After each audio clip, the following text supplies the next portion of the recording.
was live. Hey, there we go. Right at 8 o'clock, just like I said it would. Awesome.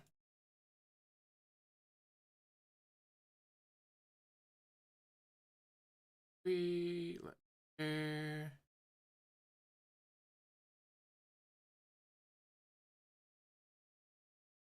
All right. Looks like we are live.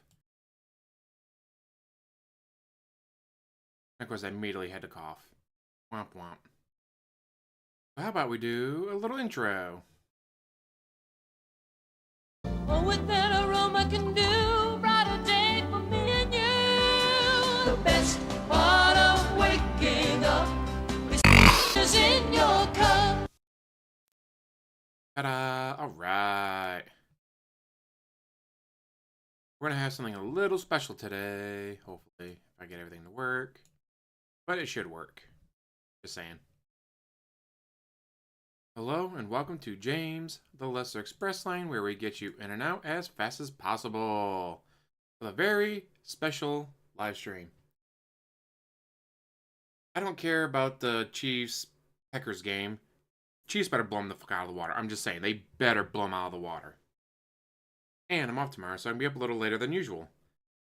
But I'm saving more RoboCop for tomorrow.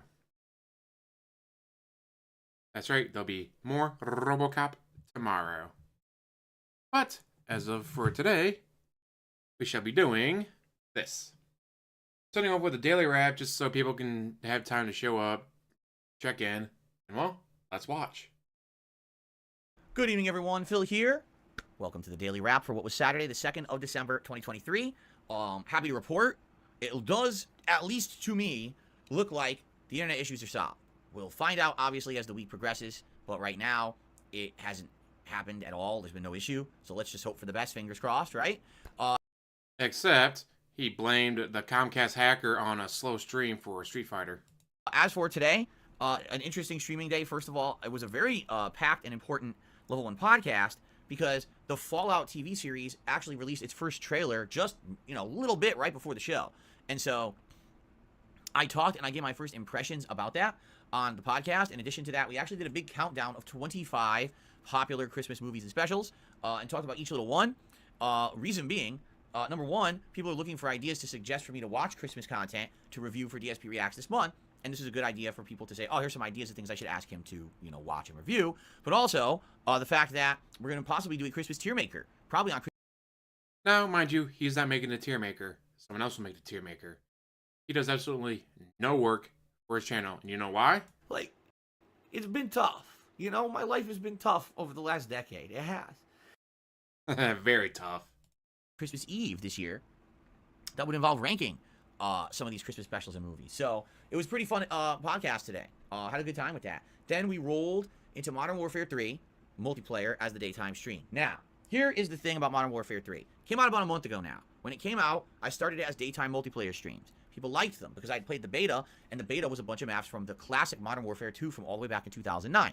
And people liked seeing me enjoy myself, putting myself back into that throwback situation, playing those classic maps, and having a good time with it. So they wanted to see me play the full game, so I bought it. Now, Thank you for recapping. Except no one fucking cares. So let's recap this situation. I did nothing wrong, okay?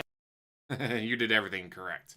originally I was thinking of skipping it, but people wanted it, so I bought it. And honestly, it's gone really well. I'm not even kidding. I've played about 30 hours of multiplayer of Modern Warfare 3 over the last month. That's a ton of gameplay for any game in a month, right? Even if I was doing a narrative-based game, that's a ton of gameplay, right? So, in general, it's been great. And as you know, over the month, I've done so many things in the game. I've unlocked tons of weapons, different loadouts, different gameplay styles. You know, I used LMGs, SMGs, assault rifles, battle rifles, marksman rifles, sniper rifles, all different attachments. Shut up. No one cares about you, boy. Using kill streaks like the Juggernaut and stuff like that. I've done a lot of melee attacks with knives, the Tonfa, all kinds of weird stuff. Use all kinds of cool different equipment and the like. And most recently, doing all these daily challenges and things that are available is a great thing to do because of variety. And basically today, used the handgun a lot. So I've pretty much done almost everything. There's a few things. I didn't unlock any dual handguns and things like that. So I didn't do everything, but I did a lot in this game. Now, about a week ago, it was great. Monday, Holla. okay? I had a major stream scheduled. If you remember, I started playing this game as daytime streams, and it did really well. People would show up, engage support, and did really well, right? Then at one point, about 2 weeks in, we turned it to Hello, Tube. I don't think we had many or any night streams that did well in Modern Warfare 3. So you guys actually petitioned and asked me to turn it back to a daytime stream again. So I said I would do that because you guys wanted it. And for another week, it did well again.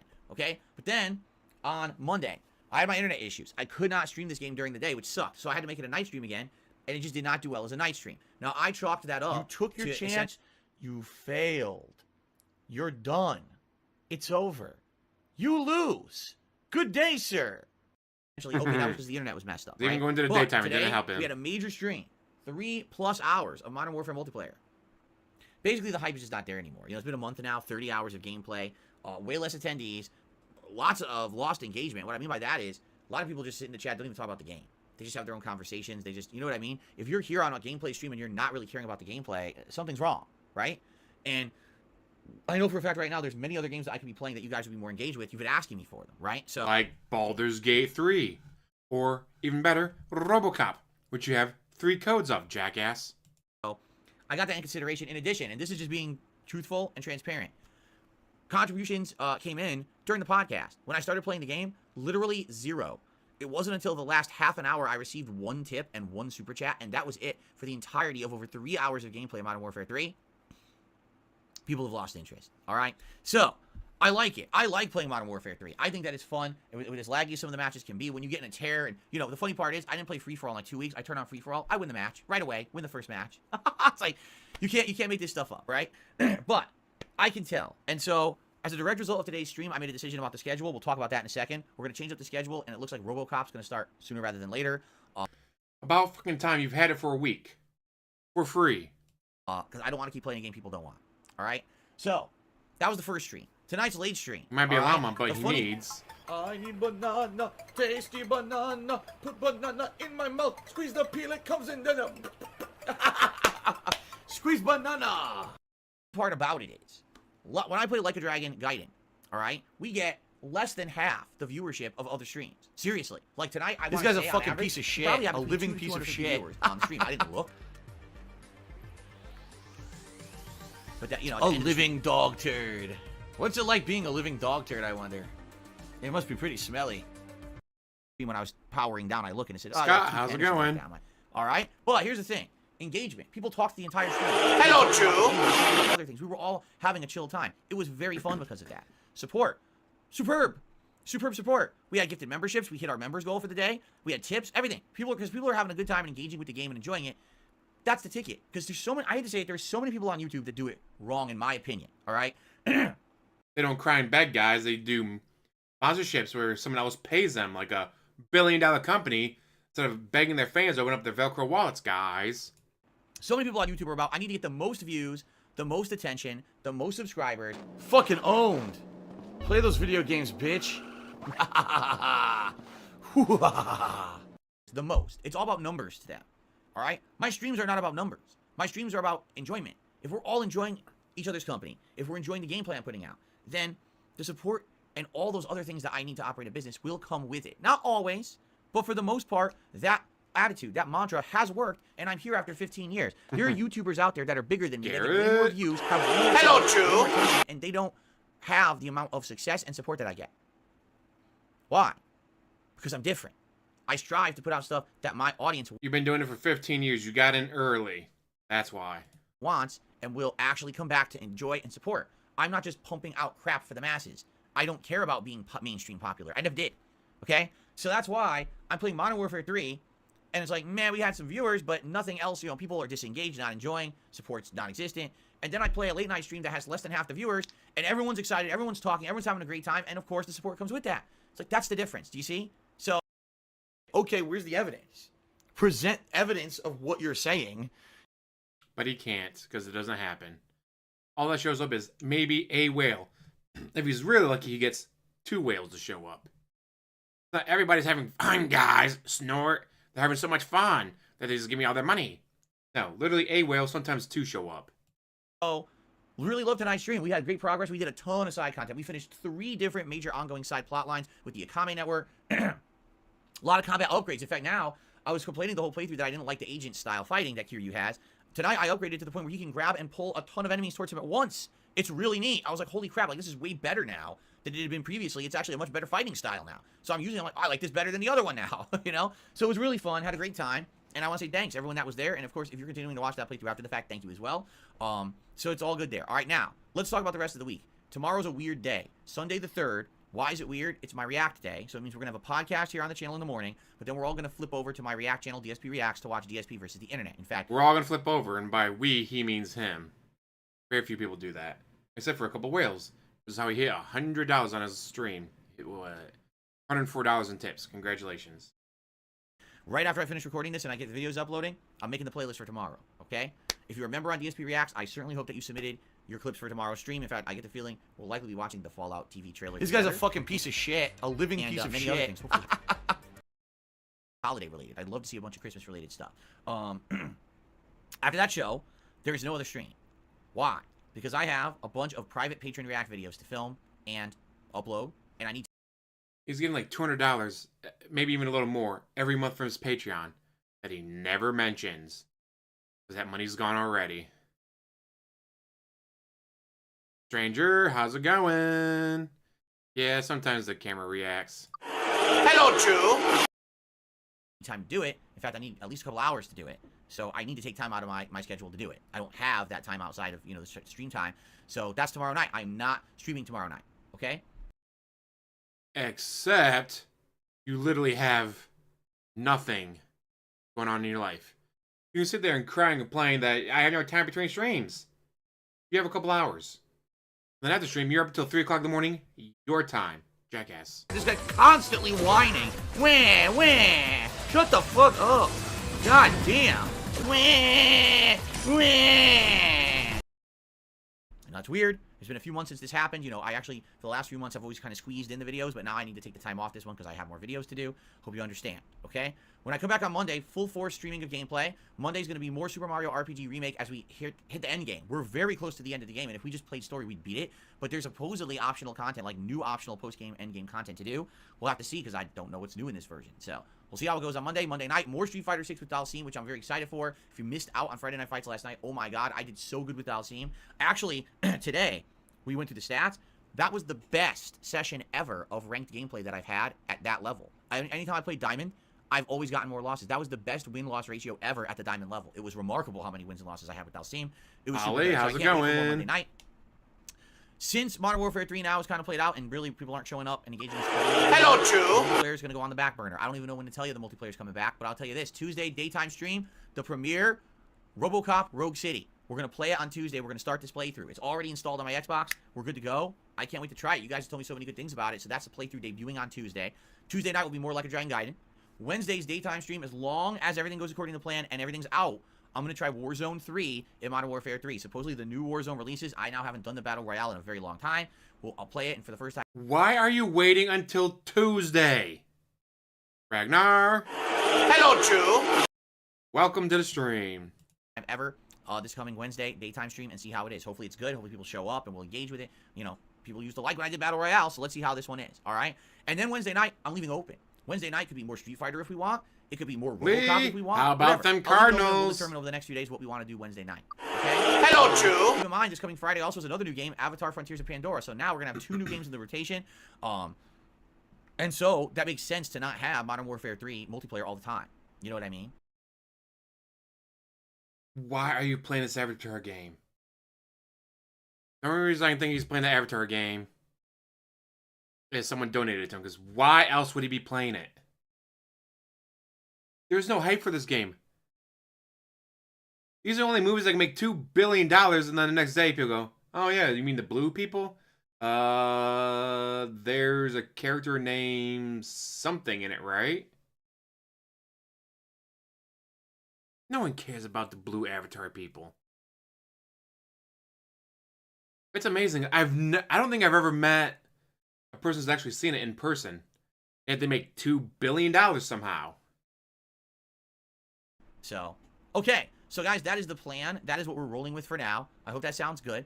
By all means, give me your feedback if you agree or disagree, but I think this is going to work better than what we've been doing. I think Modern Warfare 3 has kind of reached its logical end at this point, at least for the multiplayer. Salt. And, That's all I can taste is salt. excited for the week. I wish you all the best. Have a good evening. Happy holidays. I'll see you all in the morning for the podcast and for the React Show, DSP versus the Internet. Have a good night, everyone. Peace out. See you then. Nope. He got $104. Congratulations during your big event. And now we move on to the next. Darkside Phil responded to me from Turkey Tom.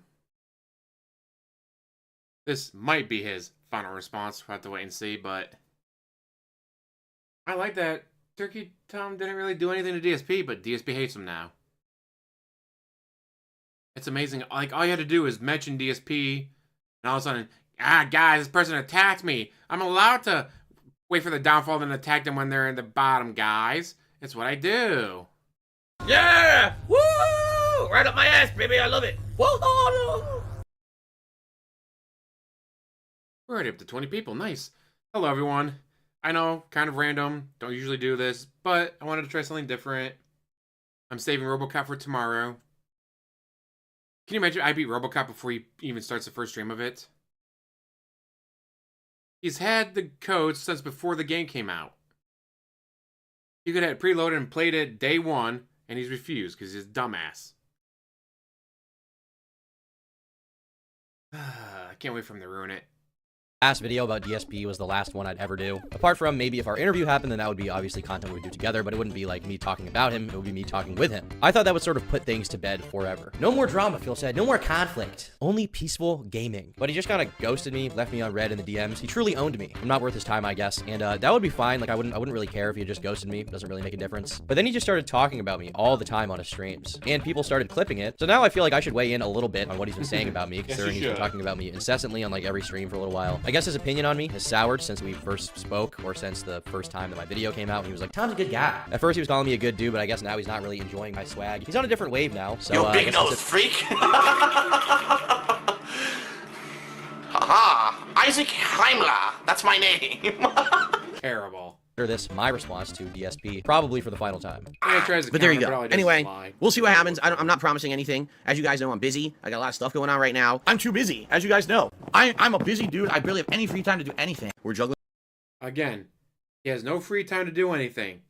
All he does is play video Whining, games. complaining.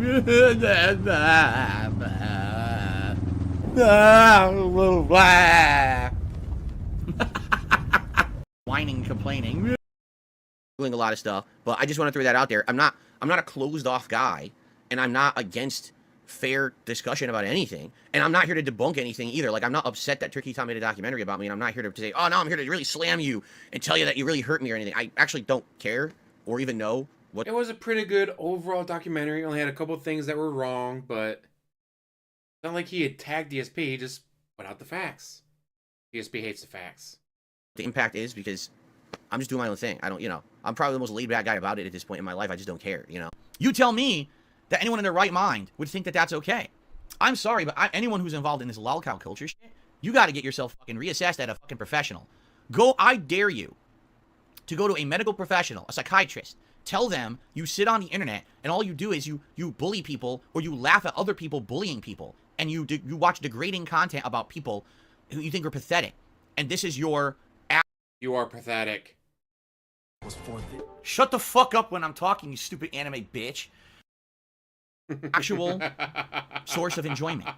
Tell me tell me what a medical professional would say in response to that. So for this first video, Phil discussed doing an interview with me and how he was open to it, right? He was down to clown in my pig pen. He said he did not watch the documentary I made because he doesn't have time for it because he's such a busy guy. As you guys know, last week, a documentary was released on me by Turkey Tom, a YouTuber. I've not seen it. I don't have time to watch it, and everyone over basically like this. But why didn't I do a vlog on that? You see what I mean? I don't have any time for anything. I wish I could. If there were two of me, one person today would have filmed multiple entertaining vlogs for you here on the King of Hate Vlogs. The other person would have went and played Pokemon, and the other person would have went and played my bills and did the personal stuff. But this is life. This is my life, and this is kind of the hectic life that I have with even the amount of stuff that I put out. That's what a lot of people don't realize. Phil doesn't put out enough. He should be doing vlogs. I've told you guys, I'm staying out of drama this year.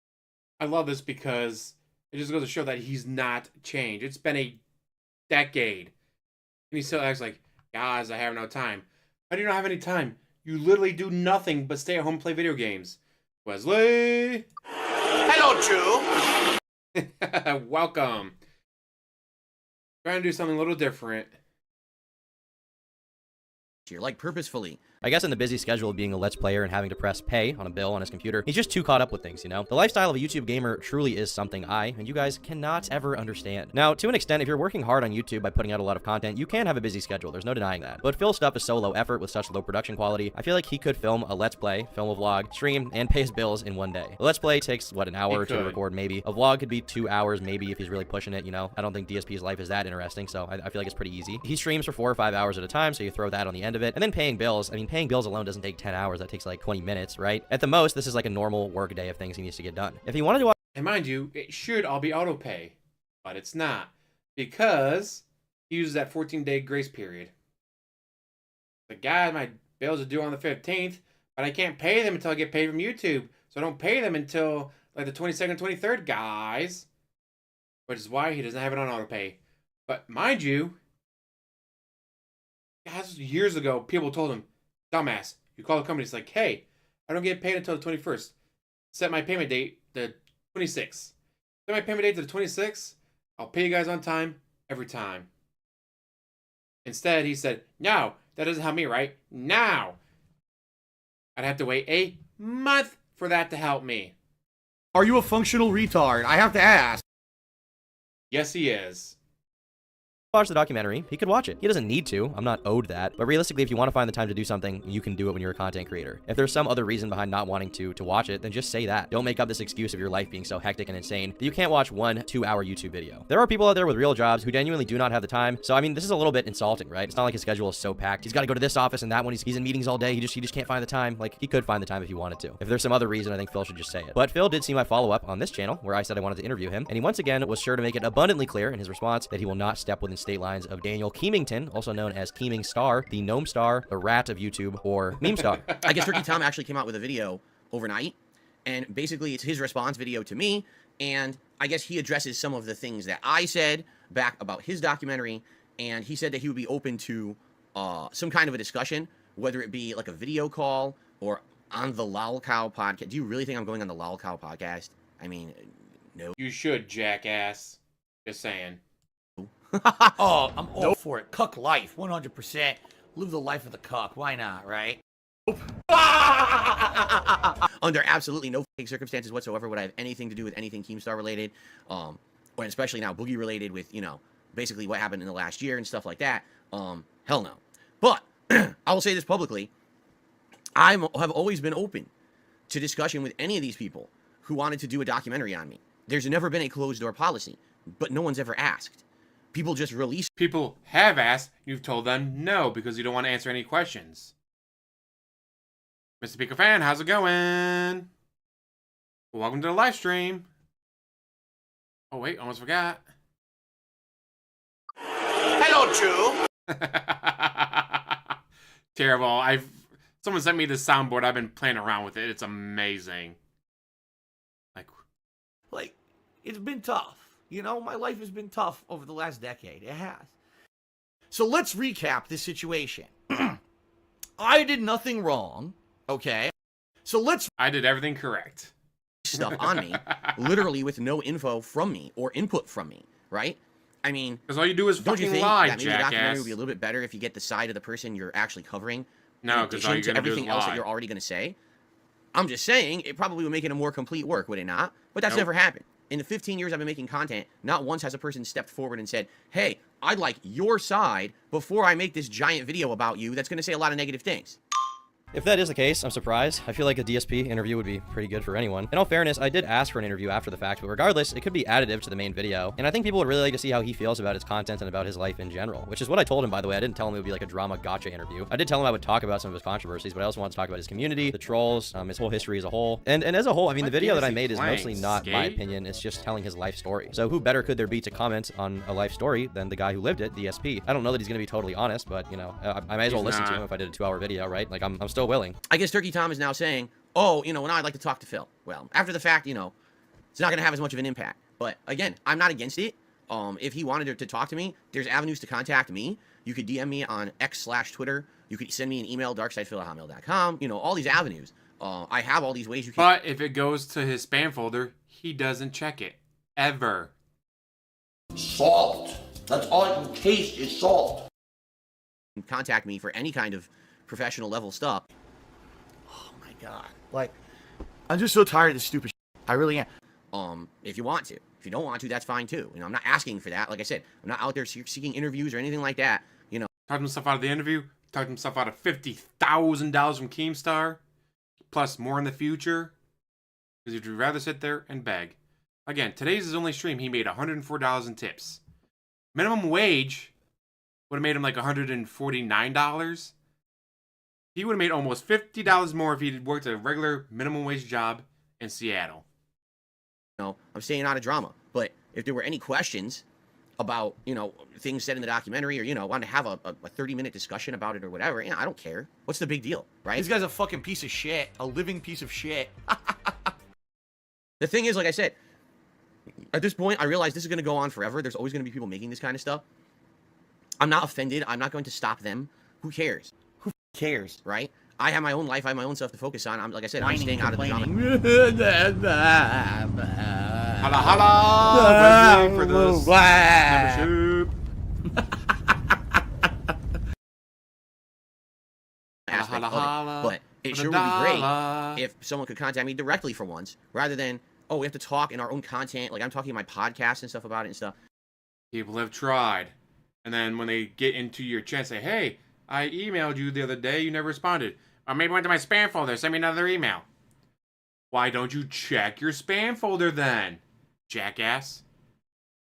I'm complaining to DSP about weird Scientology commercials for over a week now. Can you help getting the word out about trolling him about Scientology commercials? What kind of Scientology commercials are we talking about? Is it just, what's his name? Tom Cruise jumping on the couch yelling, join Scientology, give us money.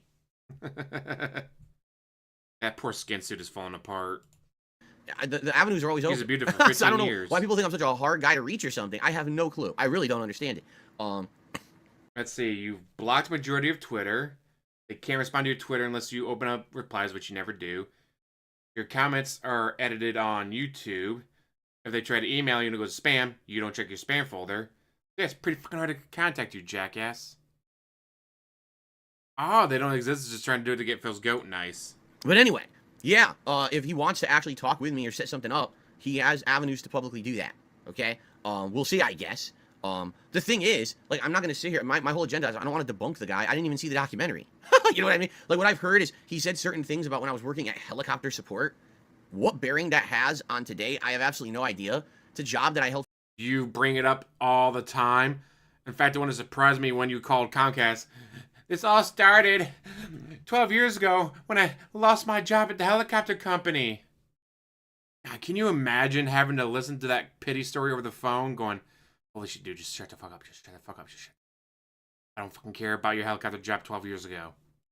For 4.5 years Was it before I was a 13? YouTuber. It has They've nothing been to 13 do years ago with the already. last, like, Sheesh. 15 years of my life. So the reason I talked about helicopter support is because Phil talked about this job openly in like a public setting on his streams. I didn't have to really go dig for that or like go behind his back through some nefarious backdoor means to find it. Ooh, hacking. It's just like I saw him talk about it on How's stream. it so I going? and it's bearing on the modern day. Hello, Drew. Is that Phil talked about his job and it led to his YouTube career. Not directly, but like it was a part of his story to get there. It was a stepping stone. So I thought it would be good to include it as a part of his life, considering I'm making a 2-hour video about his life and career. All of it from his birth until now, with everything in between, I tried to cover. To me, it made sense to include that in the video. And it would be apparent if you saw the video, but as he says 30 different times across 30 different streams, he didn't see it because he doesn't have the time. I didn't even see the documentary. So to be clear, I was still open to that discussion. But then this video came out from his stream titled DSP Goes Full Ballistic on Turkey Tom Situation. Guess we're in for a ride. First, he responds to me defending the title of my video, which was Dark Side Phil, a Decade of Failure. Well, Phil doesn't That's feel not be he's a playing failure. more He's in a great RoboCop mental tomorrow, space. Ronnie. Good for Can't him. wait. And if he doesn't want to be in drama and he's happy, good for him. I'm Yeah, happy for Roy him. and But that Bebos, doesn't how's it mean going? that essentially he couldn't have been better, that he couldn't have made better decisions, and that for the last 10 years, I'm easily he's been on the amused that's how I decline, put and I up with consider it. that failure. So really, it's a perspective thing. Hello, Drew. I don't consider it failure. I would consider it absolutely decline, or, like I said, a downward slope. I don't think that it's failure, because failure would be, I'm insanely desperate, I'm going out of business, right? You declared bankruptcy, jackass. I don't have any other recourse. Everything is falling apart at the seams here, right? So I'm desperate, Kinda and I'm is. doing crazy stunts for money every day, like sucking cucumbers and kissing chickens. Oh, I'm sorry, that's not me. I know I like taking stabs at ReviewTech USA. Because Yeah, I can't RoboCop believe is he still does amazing. this. I love it. But you know what I'm saying? Like, that's not the case. I'm still someone who's true to myself, makes the content that I enjoy and my viewers enjoy. I have this belief system that I stand by, and I can still do that, and I'm still successful. Belief system, i.e., he won't do charity because that money's not going to him. I'm still operating a successful business. It's been tough. You know, my life has been tough over the last decade. It has. So, again, I disagree. That's not a failure, Except that last guys. night, I got the notification that I have no money, and I was like, that really sucks. You know, every day the money I get from tips, I'm transferring to my bank account. So essentially, I'm Which he gets charged a fee for. You can do it for free for but it takes 3 to 5 business days. But he does the instant transfer, which costs him a fee. So congratulations, DSP. How many thousands of dollars have you wasted on those fees? How many thousands of dollars have you wasted on transfer fees, jackass? Because you had to have it right away so you could spend it today. Raven, well, you go out of business by moving across the country, don't sell your old condo, while buying a new condo, using credit cards to pay for everything, don't pay those credit cards off, rack up tens of thousands of dollars of interest, have a declining business, spend $100,000 plus on one mobile game, not counting all the others. If I had to put a money estimate on it, easily over $200,000. Over the 10 years, 15 years he's been playing mobile games, I would not be surprised if it was over $200,000. Probably closer to $250,000. Onion! Hello, Jew. And of course, why would he have to present evidence, dude? Evidence ain't his to present, guys. You gotta present it. It's amazing, though, isn't it? Been doing this for 15 years. And he's broke. But it's not a failure, guys. He's not a failure. It's just, Okay, where's the evidence? Present evidence of what you're saying. we have DSP, unlike you. I've not checked out the new Ark game. Guy at work loves Ark. That's all he talks about when he's on break. must be I'm overdrawn. For them to tell me that I have that, the notice that you are, no balance or whatever. With him saying it's failure, he thinks that's failure. That's a subjective thing. And he has the right, and he even says, I titled it to try to make it entertaining. I get it. It's called clickbait. It is. It's a clickbait title. You want people to watch the documentary, you make it overly dramatic. You have a thumbnail of me insanely close up. Like this. Like this. You have thumbnails like that, jackass. God, what a faces want to punch him. This is the thumbnail of the video that he makes of me. Like this. Like you can see the boogers in my nose. And With the Comcast thing, he claimed that there was a log showing that someone logged into his account that was a Comcast employee. When asked to show it, he said no. Okay, where's the evidence?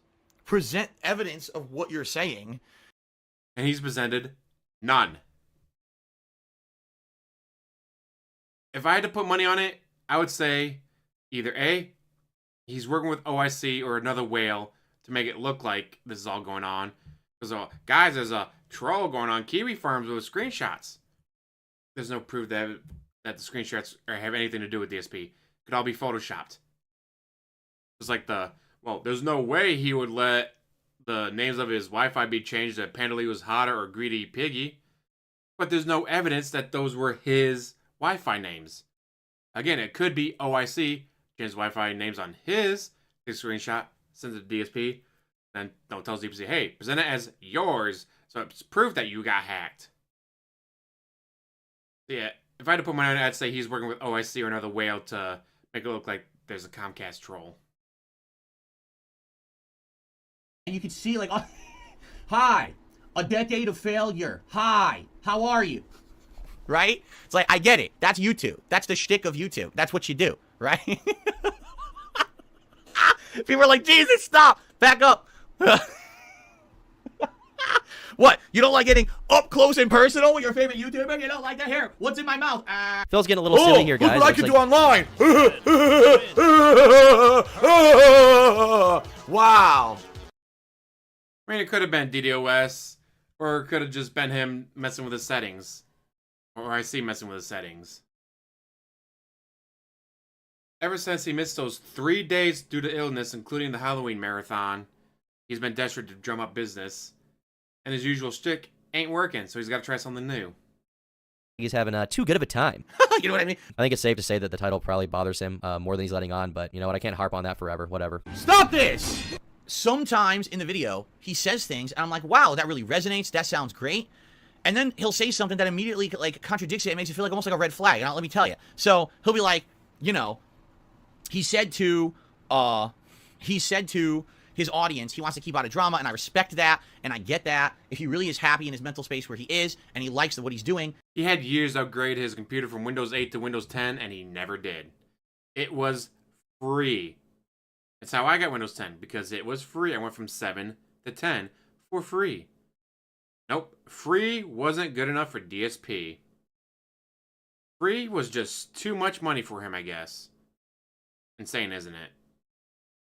Then there's no reason, you know, for him to do anything further, you know. But then he'll say That's immediately right. after that, but you know, if he would just watch my 2-hour documentary and do a big live react to it, that would be good content for him. That would be good content for me, because then I could re-react back to his reaction, and then we could do more. And I was like, I'm listening to. And you could make a ton of money doing that. If you actually watched it, reacted to it, you might actually make yourself some money. But he will never do it because he's a bitch. If he wasn't bitch made, he would do it. But he is, so he won't.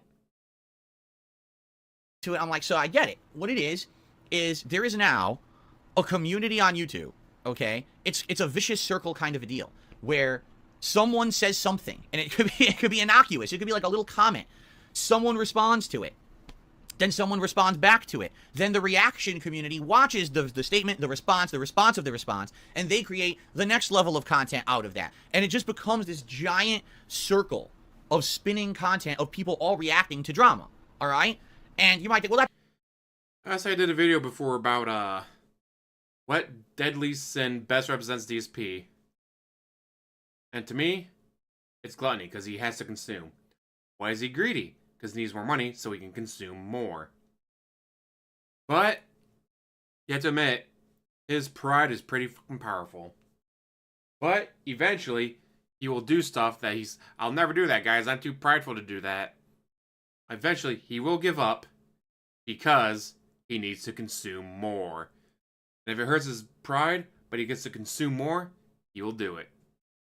that's the healthy YouTube ecosystem, right? That's absolutely what it's all about. So DSP seems to have a problem with the commentary community and like people who make videos on lolcow types at large, like him and Boogie. Basically, he doesn't like how they roll. I admit the endless cycle of response video to response video to response video is kind of gay. Even now, I'm doing a response to my video. I made a video about Phil. He responds on his stream. I respond on my channel in a video. He responds again on his stream. And here I am again. We've got like 5 layers of response. But with this situation, like he's talking about me directly in a public setting, I feel like it's my prerogative if I want to respond or not. And I also don't think the drama content is like beneath anyone. All Phil does is like play video games for hours and hours a day. I don't see that as like having more artistic or societal merit in any way than somebody who makes videos. Actually, when I was making that video talking about the 7 deadly sins, I was initially going to choose greed. But it's like, well, why is he greedy? Why does he want more money? Oh, to feed his addictions. More gin, more DoorDash, more WWE champions. So yes, he's very greedy, but why is he greedy? So he can consume. Talking about stupid internet drama, you know? You know what, Phil? If you don't want to do a drama video, we should do a gaming video. Hop on Roblox, I'll school you in Arsenal, or maybe I won't, because maybe you're a good gamer. It would be amazing, okay? It would be amazing. The fans would love it. The viewers would love it, okay? The detractors would love it. All right? Last year, before all this drama with the LolCow podcast, okay, I was friendly with Boogie. Over the years, we had a few conversations behind the scenes, back and forth. And then you fucked him out of $50,000, jackass. You fucked him out of $50,000. No wonder Boogie doesn't like you anymore. This guy's a fucking piece of shit. A living piece of shit. Yes, you are. He could have really used that money, as we saw from the documentary. Not only that, but if you had agreed to this, it would have been done months earlier. They could be already getting money back from the ad revenue, whatever, on the podcast videos. So he may have already made more than $50,000 at this point. But you fucked him out of it, so now he hates you, which he should. Corey Pliskin, how's it going? Hello, Drew. Not long conversations, very short ones, brief ones, little, you know, how you doing, hope you're doing all right, or whatever, back and forth, like Twitter DMs and shit like that, right? Snort. Okay, and one of the conversations that we had was about particularly working together on something, and at this point, there was a situation where we were talking early on about this Lolcow podcast and the possibility and stuff like that, right? And I'm going to paraphrase it, all right? I'm not going to sit here and read the direct DMs I had with Boogie. This was... You're not going to read them. You're going to paraphrase, which means lie. You're going to put words in his mouth. Over a year ago. So again, this was before any of the drama of this year or anything like that. But basically, the conversation we had, and this, I really feel, this is the difference between myself and the other people who people consider lolcows, all right? When you look at the Wings of Redemptions, when you look at the Boogies, and you look at these people, all right? Here's the difference between me and them, all right? You didn't come up with the podcast idea until Keemstar did it. Then all of a sudden, I should contact Boogie and Wings, and we do it on our own without Keemstar. Except part of the issue is Keemstar can fund it. Keemstar can promote it. Keemstar has contacts. You don't, jackass. And Boogie apparently is not well off. If you watch the documentary about him, even with the money he's getting from Keemstar and stuff for the boxing match and others, he's still kind of boned. All right, and this is what you're going to understand. It's a lot different. As we're having this conversation, we're talking about the possibility of working with Keemstar on a podcast or whatever, right? So basically, Boogie said something to the effect, and by the way, I think this stream is about to play ads. No, I'm telling a story. I'm going to skip the ads, okay?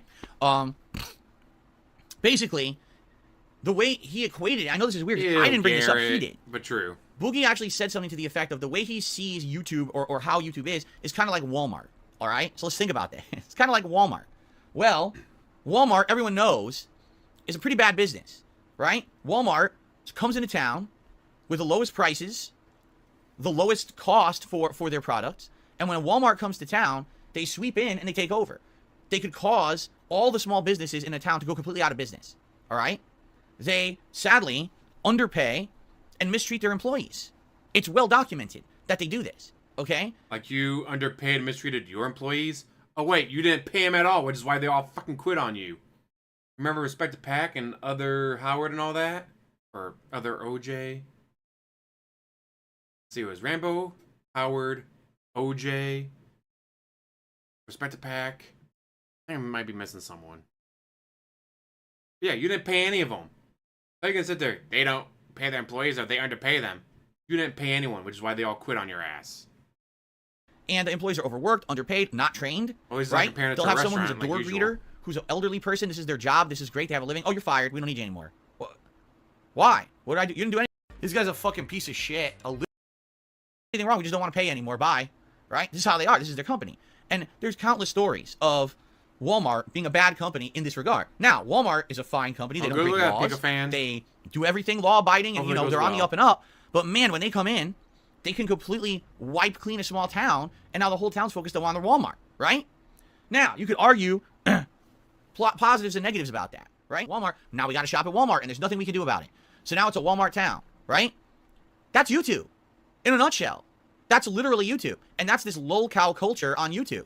What you found is you found people who are so desperate, right? They need to make money in some way.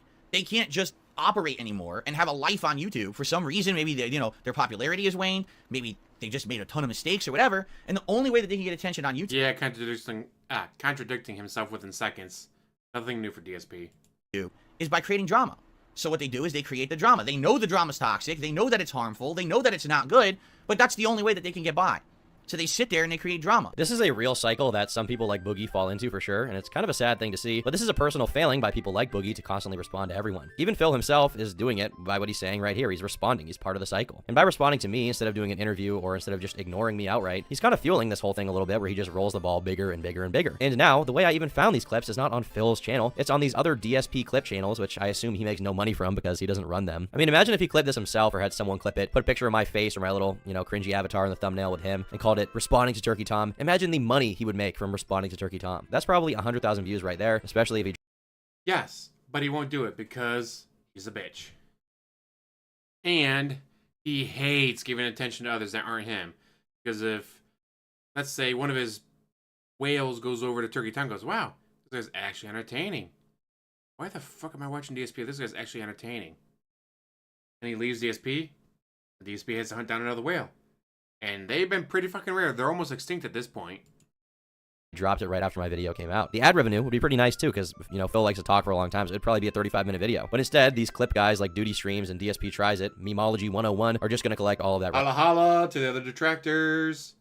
revenue. If you don't want drama, Phil, then just don't respond to it at all. Instead of these long diatribes about how you're not going to respond while also responding at the same time. I love energy drinks, which is why I'm proud to be sponsored by the best guys in the game at it, G Fuel. They sent me a bunch of stuff, including 4 of these Dream Demon energy drinks. They sent me 4, and I only have 1 left to show you guys because I drank all the other ones because I like it so much. Bait. They were very adamant that I show you guys this one, probably because they've been watching the vids. They know what we're all about. And right now, G Fuel is doing a buy one, get one sale for Black Friday. You can get your hands on 2 fantastic BOGO exclusive flavors. On the first day, Monday, they're introducing Spiced Orange, as well as the Blacklight edition of their classic PewDiePie flavor. The first 5,000 customers who order a Blacklight edition tub will also receive a free G Fuel blended Blacklight keychain while supplies last. Orders over $70 will also include a free glow-in-the-dark shaker, also while supplies last. You guys can get 1 G Fuel energy tub and get a second one for free. And you don't even need a code for that one. There's also an exclusive stainless steel Blacklight shaker cup that launches the first day of buy one, get one free. And G Fuel is always adding new flavors to the site, so get it while supplies last. Do not wait. Very limited quantity. I love G Fuel. You know G Fuel, and you should love it if you don't already. It's good for your soul. It's good for your productivity. Listen, guys, I'm gonna let you in on a little secret. All of the Fortnite gas will be begging you to share some when they find out that you have G Fuel. So what are you waiting for? Grab a tub, get some energy drinks, and be sure to use code TURKEY at checkout so they know that I sent you. All right, now back to the video. Thanks, guys.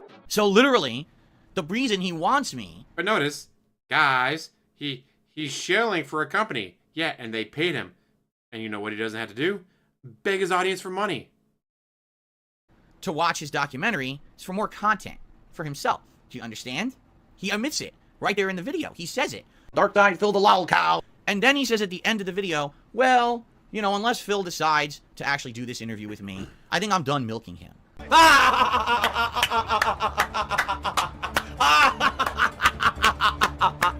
Milking him. I want you to, again, think about that. All right? I don't know why DSP gets so upset about this. I'm a homan. How are you going to milk a homan, guys? How are you going to sit there and talk about milking a homan? Like, dude. I get you're the king of semantics, but you understand what he means by milking. And then I started to read into what people were saying about Tom and or other things going on, and I started reading messages. And basically, here's the information that I got overnight. Are you aware that Turkey Tom is part of this lol cow culture and lol cow cast? I didn't know that. I don't watch it. I'm not paying attention to it. Oh yeah, he's called one of the lol cow farmers. Him and Mudahar and others, they're showing up to every show, and they're not highlighted like lol cows. They're highlighted like big shots, right? They come to the show in order to basically degrade the subjects of the show, which at this point I guess is Boogie and Wings and whoever this other person is who was my replacement because I didn't do the show, even though you can't replace someone who never agreed to do the show. But whoever they are, I guess, right? They're basically, it's like a shooting gallery. Like, here's the people who are supposed to be the hosts, but in reality... So they're milking, but they're also shooting, and they're also harvesting. DSP, I get you've never been to a farm. You have no idea how a farm works. But pick an analogy and stick to it. Are they milking, shooting, or harvesting? I say he's got to milk OIC and the others as much as possible. reality, they're just the targets of ridicule and toxic behavior. Again, they're just people shooting down at them. That's the show. That's apparently what this show is. And Turkey Tom is one of these people who essentially, oh yeah, you see, we're better than them, so it's time for us to shoot down at them and basically insult them and do this kind of up stuff to them constantly. All right? And for what I'm under, and again, I'm not watching this show. I have nothing to do with it. I want nothing to do with it. But people contact me. People actually contacted me. But you're bringing it up over and over and over and over and over again. And said, Phil, you have no idea. You made the absolutely, positively, 100% correct decision to not work with Keemstar and be on that show. Asshole. You predicted it completely correctly. This was not a show where it was going to be the host talking about topics intelligently, respectfully. It's literally the ridicule those people show. That's the whole point. And it's just gross. It's toxic. It's insulting. From what I'm to understand, they're being degraded to the point where I guess Boogie was forced to get on his hands and knees and apologize to Keemstar because he went. You said you would get on your hands and knees if you're still on camera and thank people, so I'd shut the fuck up if I were you. Just saying. Just saying.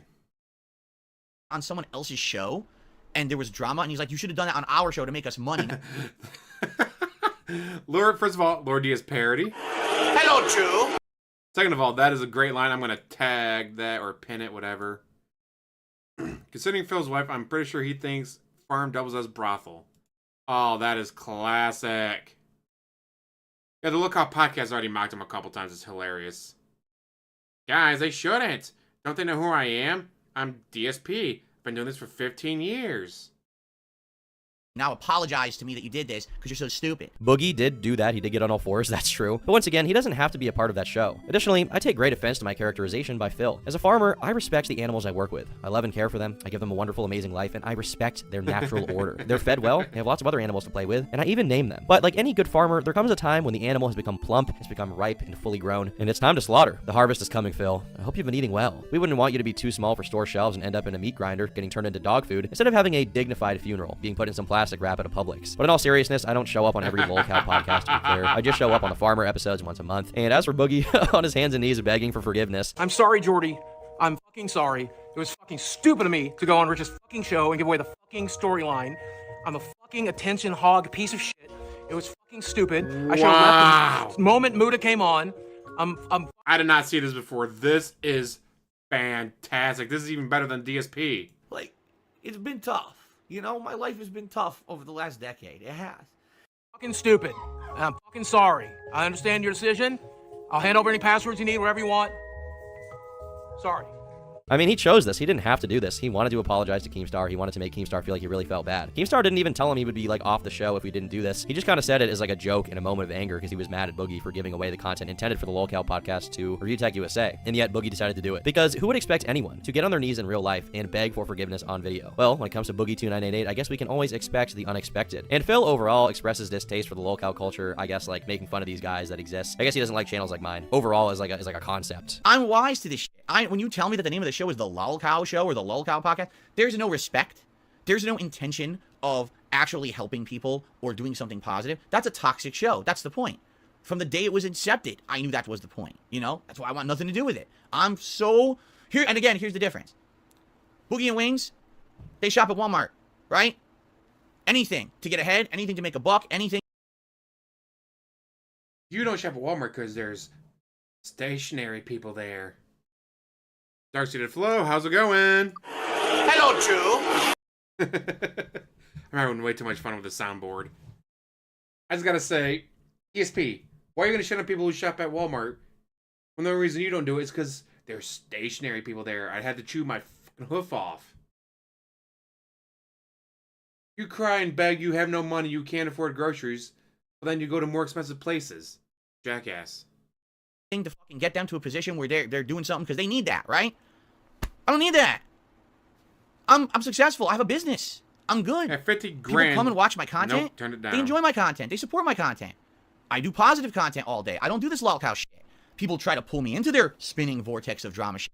So, but I stay out of it. So why would I want to be involved in a show like that? I'd be a moron, right? And if anything, I mean, you're this a moron. is right now representative. If you're here every day, that level of shit. My involvement with Boogie and Wings was going to be a positive podcast where we talk, we interact, we have good topics about things. We talk about our lives, our personal situations. You can talk about current events in the news and everything. Dude, I do this every day on my own show. Do you think it would be that hard to do it with two other people who we just talk? It would be an easy show to do. And by the way, it wouldn't be toxic. It would be fun to do. And everyone else out there could react to the show and do their own toxic shit about it. And I'm sure they would. But at least the core show would be great. And it would be good for our viewer bases and our communities and our audiences. That's what I wanted to do. He had to But declare bankruptcy, apparently, guys. this is more important than that, right? Taking this big paycheck. Yes, making money to pay his bills. Boogie needs the money. He really does. He needs that money to pay his bills. And so he's doing what he can to make more money. Like doing the boxing. Like doing the local podcast. Unlike you, Mr. Guys, I'm going to lose the house if you don't give me all your money right now. Well, then do something to make more money? No, I can't do anything to make more money, guys. It's impossible. To be on this toxic ass show where it's a bunch of bullies and a shooting gallery is more important Salt. That's all I can taste is salt. than actually doing something positive for the internet, positive for your audience. You know what I'm saying? Nope, I don't know what you mean. The thing about someone like Phil or these other dudes is they could be benefiting from their situation way more than they are right now, which is what this podcast is intended to be. It's a business that's going to be making some decent money for those involved, especially if the viewership stays as strong as it is right now. They're going to have no problem pulling in tens of thousands a month even. And realistically, I'm also trying to take these lolcow or like weird internet person documentaries to the next level, which I've been talking about a little bit with you guys for a while. As some of you may know, I recently posted a video to my main channel about vegan gains called YouTube's Most Psychotic Vegan, and in that video I actually met Vegan Gains in real life. Now I wouldn't call Vegan Gains a lolcow, but he is like kind of a weird internet guy who's very hated, and I thought that it would be a good idea to meet up with him and get his perspective on his history. And by the end of the video, I think a lot of people ended up liking him a lot more than they did initially. I mean, I would consider myself to be friends with Richard by the end of that video. And with this interview with Phil, I was hoping to get more of that. And I also would be willing to film with Phil in person with my camera crew if he wanted to. But it seems like now that's probably just not going to happen if I had to guess. Maybe it was wishful thinking on my part from the beginning, like maybe I should have just not gotten my hopes up about that, but you can't say I didn't try, okay? You tell me that anyone in their right mind would think that that's okay. I'm sorry, but anyone who's involved in this lolcow culture, you got to get yourself reassessed at a fucking professional. I dare you to go to a medical professional, a psychiatrist. Tell them you sit on the internet and all you do is you bully people or you laugh at other people bullying people and you watch degrading content about people who you think are pathetic. So and this is your guys. actual source of enjoyment. Tell me tell me what a medical professional would say in response to that. I would love to hear it. I think you guys all need to take this very seriously. A psychologist is waiting to take $200 to $300 a session to hear you talk about how you're a psychotic person because you watch Down the Rabbit Hole, Sunny V2, and Turkey Tom videos. You're all seriously effed up. You tell me, what is the issue? He's a But of course, this is the kind of thing Phil's going to say because he wants to paint everyone who doesn't like him as like psychotic. There are nut jobs like Fred Fox, the guy who went crazy basically in targeting Phil and imploded his whole little troll group chat. But the majority of casual viewers just like watching dumb shit on the internet like I do and like all of you guys do. It's not that serious. It's just, a practice of laughing at funny stuff online. So, I watch a 20-minute video from Turkey Tom. It's my only content of his I've ever watched. And I find the guy's well-spoken. He's charismatic. He's intelligent. He can make a point well. I disagree He's with everything you're not. on the point of the fact that he thinks that I've had 10 years of failure. And that's okay. We can have that subjective disagreement and agree to disagree.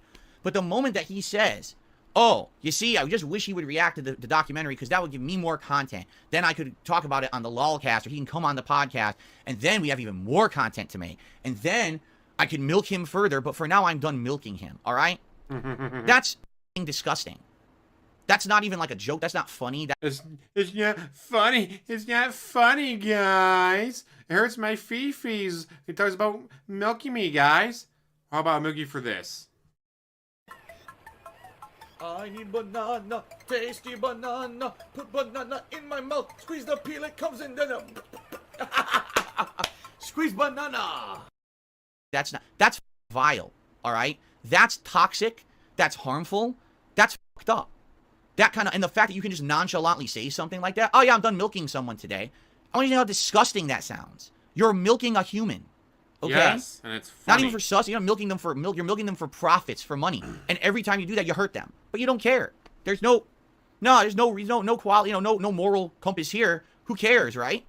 You're dehumanizing the person. You're literally categorizing them as an animal, not a human. Yes, as they You've should. degraded them to the point that they're just cattle.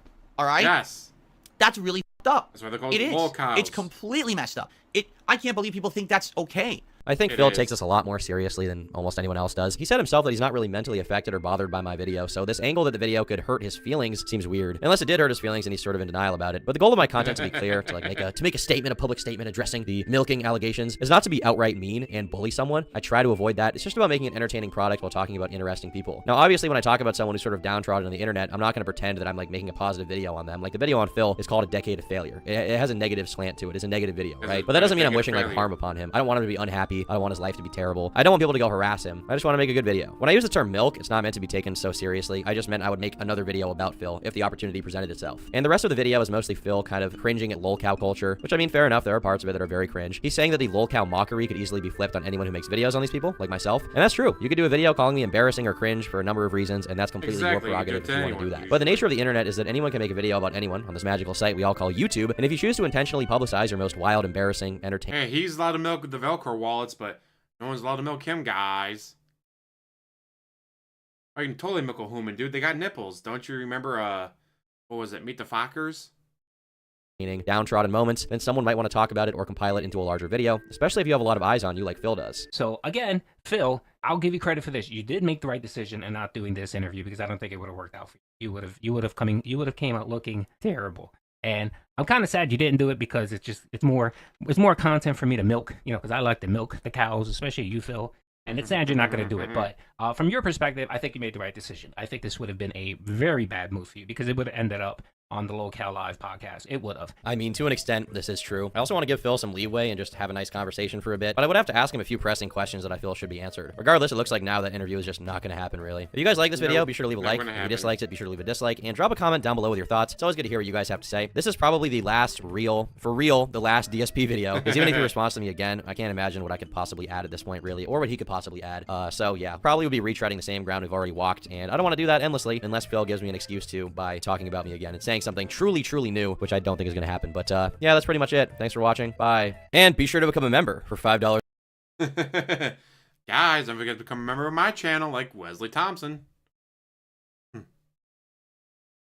DSP. You had a chance to strike while the iron was hot. The very first Sunday DSP versus the internet you could have reacted to Turkey Tom's documentary. You react to it, you bitch about it, you do your god-awful laughs and insults at everyone.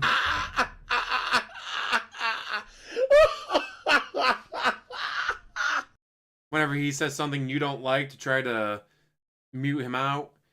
If you laugh loud enough, DSP, no one will be able to hear the truth, right? Instead, he ignored it. Instead, he said he's not going to watch it. Although things he said, either he watched it or his whales watched it and told him about it. Which wouldn't surprise anyone. So yeah, DSP. You can sit there and react to that documentary, make a bunch of money off of it, or you can do what you actually did, which was completely fucking ignore it. Yes, his morals of never doing charity because he needs that money. He really does. He needs that money to pay his bills. God, what a jackass. You should have jumped on the opportunity to do this, and instead you didn't. Now, we're going to have the Ludwig World Order. He's entered on part 1 of DSP's worst moments of 2023. Since Secret Life has said he's not doing one this year, a lot of the directors have talked about doing it themselves. Either do a collab where you do this number, I do that number, or you do your own top 10 or 15 or whatever you want to do, but you do it in your style. I already got a couple clips filmed. I don't know if I'll do 5, 10, or however much, because, well, let's see, you got the Locale podcast coming to existence. That's going to be on the list. Side Scrolls number 1, easy. Her being stolen. The Comcast hackers got to be on there. The 3 days of illness cost him thousands of dollars, guys. But yeah, he doesn't care about anyone or anything but himself. But also, guys, what if a whale shows up and tips $500? I got to give it to charity? But I could you really use $500, guys? I got to pay my bills. And so, well, let's watch DSP's Worst Moments 2023, Part 1, Ludwig World Order. They stole his din and his bags, guys, because they're going to financially recover from that. Do is actually tell you how this happened. Last night, all right, I was asleep. Banana Jones, strike the iron while it's hot. Hey, stupid, I'll burn myself, and my arms will hurt too. I'm allergic to the smell, and Hansley, why would I strike iron? I'm too busy. Snake laughed. Wait, do I have that laugh?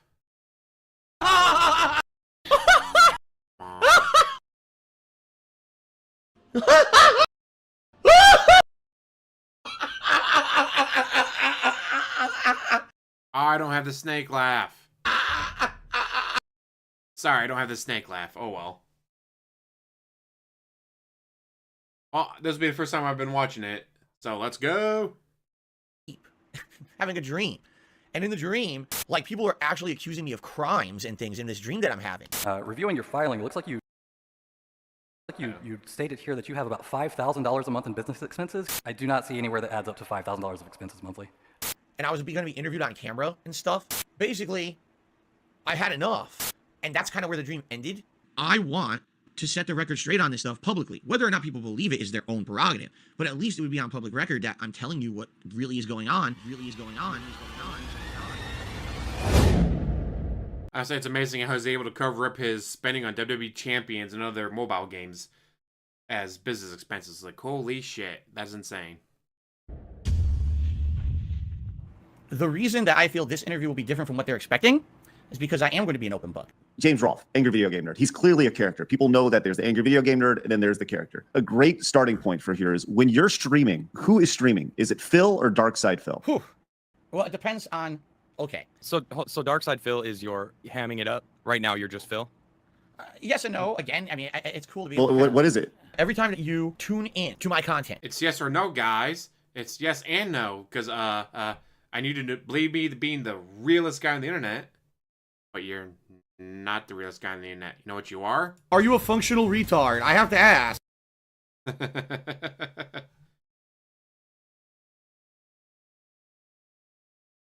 It wouldn't surprise me, yeah, if you got him for free. But guys, he can't cry and beg if you think you got him for free.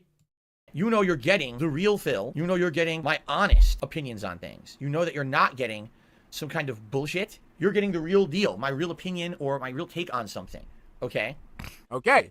I'm just saying, we just started.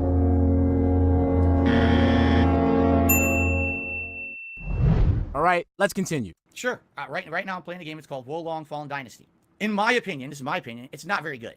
I'm seeing more attendance on my Wolong streams, and I'm getting more, honestly, more support on my Wolong. Depending on the day, he plays it. He used to play it. He does play it, but only every now and then. He's played it and he spent some money, but not a lot of money.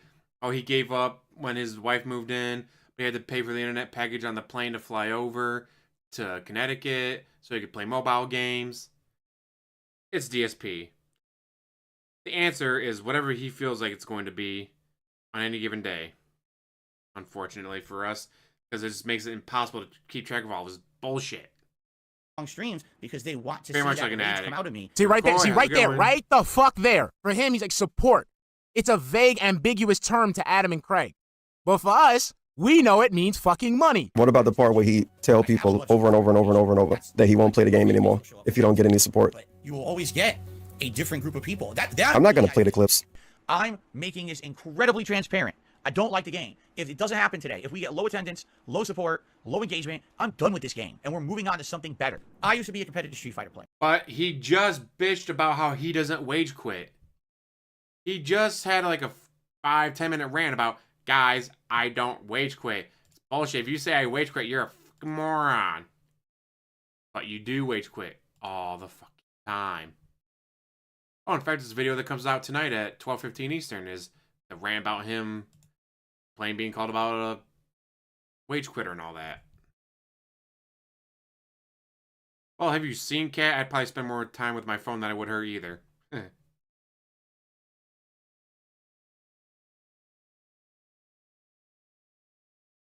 Well, that's him being king of semantics.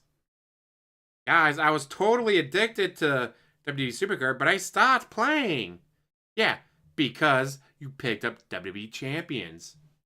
Guys, I finally beat my marijuana addiction. Really? Wow. How'd you do it? I started smoking crystal meth. Holy fuck, dude, that's not any better. Going from Supercard to WWE Champions is not beating an addiction. It's just changing the drug of choice. There were no new fighting games out. So the way to get attention on the competitive Street Fighter community was building up drama. His palms are up, in a position usually indicating that he's asking to be believed or trying to be convincing. I would go online and I would be the biggest internet troll. I'm gonna stop off the fucking head and shit you're fucking talking to. I would make fun of them. I would just destroy them online. And everyone Okay, so let's fast forward. He's a hateful person. Take a look at that thing he said 10, 15 years ago. That's a surprise tool that can help us later. That racial joke he made. That ridiculous sexual comment he made. Hey, yo, hold up. Wait a minute. That racial joke he made. That ridiculous sexual Racial joke? Raise his eyebrow? What? Racial joke? Now, wait a minute.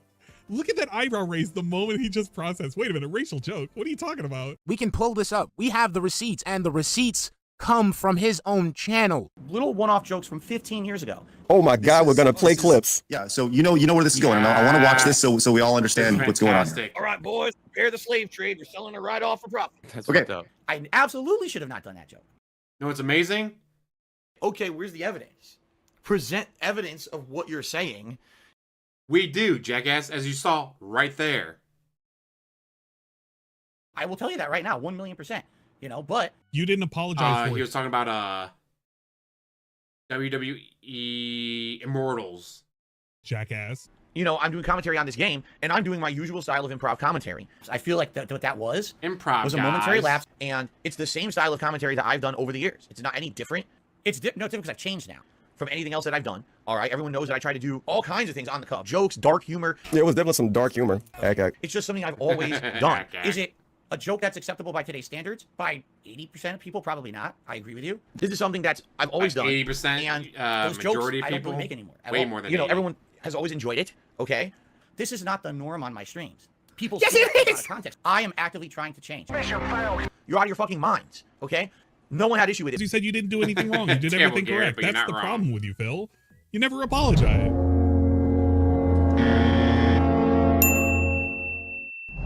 So, because it just feels like a big leap from going from a sheriff who is like trying to kill people to seeing a little black girl and thinking a slave trade. Oh, now you said it. Now you said it. See You said what? you said black girl. It was That- on That's screen. correct. That's correct. And herein lies the problem. What? I didn't think that.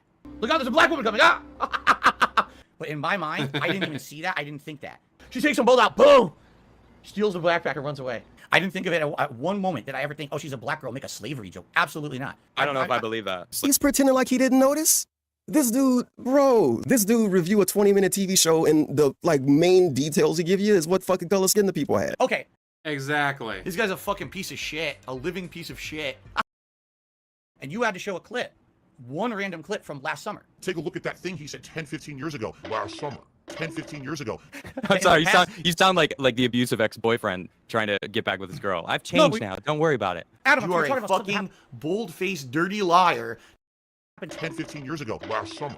So it seems like your biggest detractors are some been of good your so far. earliest fans. Why do you think that is? Again, I've been doing this for 15 years. Here we go again. I had absolutely no effort to make it professional at all. I was being a jackass on camera, okay? And You I didn't still even are have a direct jackass on capture. camera. For 5 years, I was having a camera pointed at my TV. Everything looked like junk, okay? And that's why my playthroughs are unique compared to everyone else's who just does their direct capture bullshit. But it was a joke. It was like, I don't care. I'm just some normal guy filming games. I'm terrible at them. You want to know the truth? I'm probably one of the best overall gamers in the country. That's what everyone liked that. And That was then great. Someone made a video. And the video was called This Is How You Don't Play Metal Gear Solid 2. Which And is it illegal. hurt You him. can't just download someone's video from YouTube and make your own montage without their permission. And then he was making fun of me during it. Who in their right mind would ever do that? Where I did my usual shtick.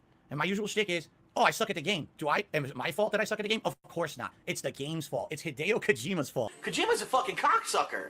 If I ever find him, I'm gonna kick him straight in his fucking balls. I'm serious, man. What an asshole. But God, what a great clip. someone made a parody video and all gameplay moments that would have been considered good or fun or entertaining and only focusing on Oh, that's fucked up, Lord Diaz and parody. it blew up with popularity on the internet. Phil is not like his contemporaries. He's not putting effort into his content. He's just a jackass. Look at him. I had absolutely no effort to make it professional at all. He's just being a jackass on camera. He's a joke. My fan base turned on me. So now let's make fun of it. So your fan base turned on you because of a video that somebody else did? That doesn't make sense, Phil.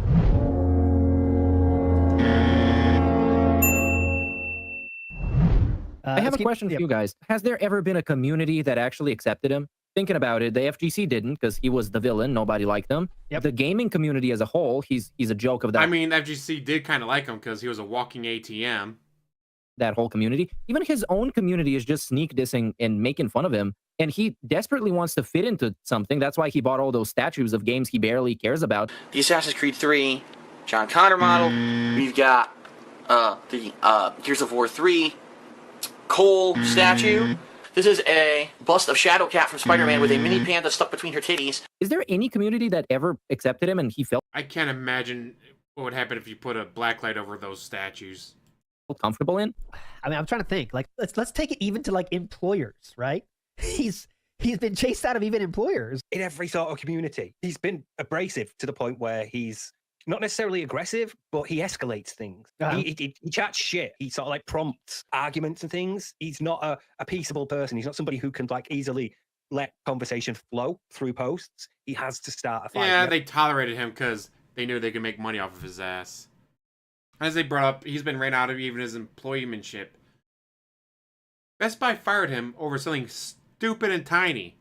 That's how much they hated him. And then they fought to not pay him unemployment. That's how much the people at Best Buy hated him. How much you had to piss off the people you work with where they find the slightest thing to get your ass fired over and then go to court to try and stop you from getting your unemployment. Like, they spent time, money, and energy to go to court to try and get out of paying you out of unemployment. Like, holy shit. He has to start an argument. He has to cause friction. Here's Phil. In other news, it looks like there's an extremely high chance I'll be making this drive myself. Yes! Yes, myself. AKA, nobody from Team Hate is coming besides myself.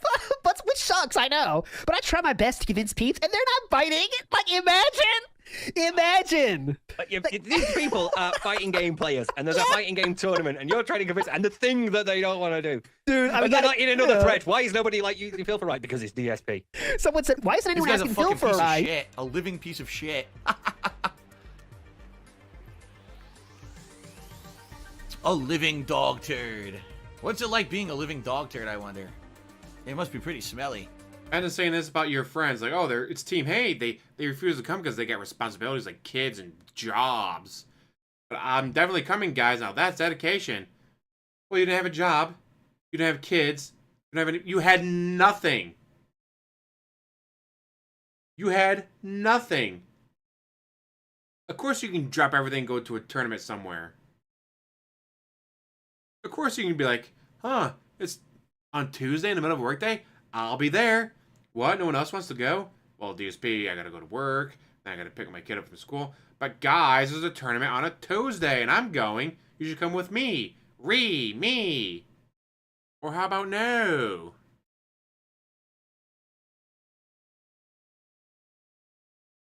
Special ed community, his high school probably accepted him. Nah. Remember, he went to a private Catholic school. An expensive private Catholic school that was known as a scholarship mill, whatever you want to call it, for athletes.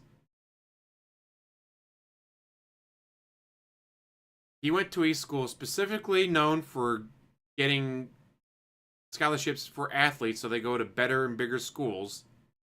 And he did none of that. He didn't play any sports. He didn't get the scholarships to go to bigger and better schools. So he had to go to in-state school. He went to a private Catholic school known for going, yeah, he barely gets a C, but he's really good at football. He's really good at track. He's really good at basketball. She's really good at swimming. She's really good at volleyball. And getting them scholarships to go to Yale and Harvard and Ohio State and Alabama and USC, UCLA, Oregon. Like, people went to this school to be like, all right, I'm going to go here. I'm going to try to keep my grades around C or B. If I get an A here or there, that'd be great, but I'm going to shoot for a B and then put all my time and attention and willpower into volleyball, tennis, golf, baseball, basketball, football, swimming, track and field, whatever sport I'm doing, so I can get a scholarship to go to a really good school, so I can go to Miami, so I can go to Georgia, so I can go to Notre Dame or whatever. And he didn't do that.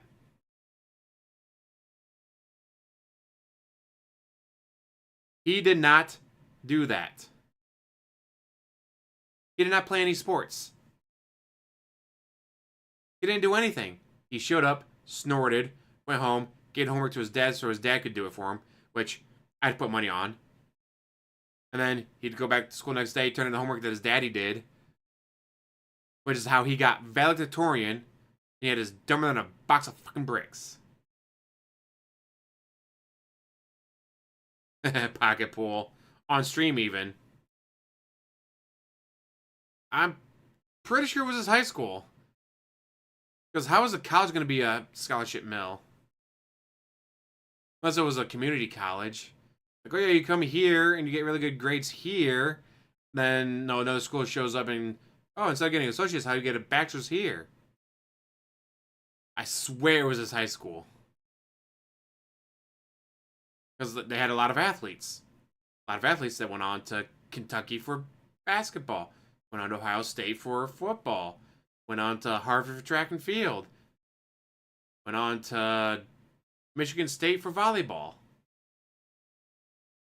Well, he did none of that. His parents put time and money and energy to send him to a private school, and he didn't use any of the benefits of going to a private school. Of course, he got valedictorian, but again, Daddy did the work. Which is why when he went to college, he was initially going for computer sciences. Guess what Daddy doesn't know? Computer sciences. So, DSP had to change his major to business management because that's what Daddy knew. I would put money on that's why he had to change his major, because Daddy knew nothing about computer sciences, so he couldn't help DSP with his homework. Next response, because it's Phil. Clearly, no one wants to go with Phil. And this is 2006, after, this is, Evil AJ is the cause of people not liking him, though. Don't forget that. But this is how you don't plays are the reason that no one likes Phil, is this how you don't plays? So, Evil People AJ. love him at this. This back injury, he's blamed that on the football. That's right, he blamed it on football with friends, which he has none, so fuck him. That's bullshit. Blamed it on the car accident. He's blamed on his mom for book bag being too heavy and not telling him how to carry it better or something like that. The book bag story is a weird story because he's told it multiple times, and one way, somehow it was his mom's fault for his back injury. I'm not kidding you. Somehow it was his mom's fault.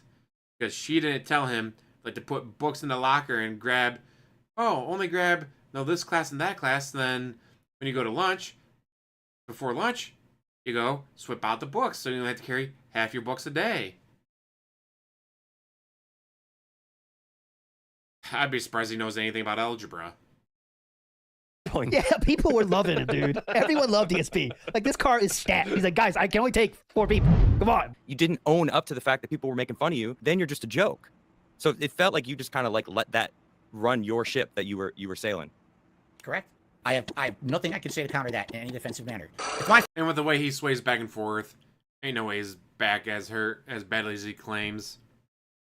He probably pulled a muscle years ago and is just running with that story of, guys, my back. Bitch, I broke my back in a car accident. I broke 3 lumbar vertebrae. I was in a wheelchair for months after waking up from the coma 2 weeks later because I died. Don't worry, I got better. Even I don't bitch about my back. Oh, no heavy lifting, no sports. Well, I gave up on sports, but I still do heavy lifting. In fact, one time doing heavy lifting, pulled a muscle in my back. Hurt like crazy. Went home. I'm like, I'll just take a nap. Maybe I'll be able to sleep this off. Maybe 10 minutes later, I need to pee. I can't sit up. Had to, slowly turn my body while staring at the ceiling so my feet were hanging over the edge. Then, use that to leverage myself to sit up. And then crawl my way to the bathroom. It's okay, I gotta go to the ER for this. So they go to urgent care. They gave me a shot. And then I had to do a follow-up, a few days later. Yeah, it was I'm sitting in the parking lot for the urgent care going, would I be a bitch to call and say hey, I'm in my car. I literally cannot pull myself out of my car. Someone come out here and just yank me out of my car because I cannot get out myself. Thankfully, after a few minutes, I just, all right, here we go. Ow! To pull myself out. That was years ago. And that's probably the first time I brought it up in years. I'm only bringing it up to make fun of DSP.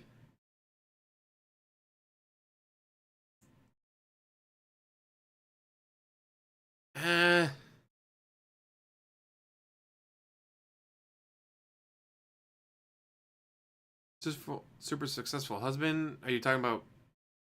Oh yeah, Kat.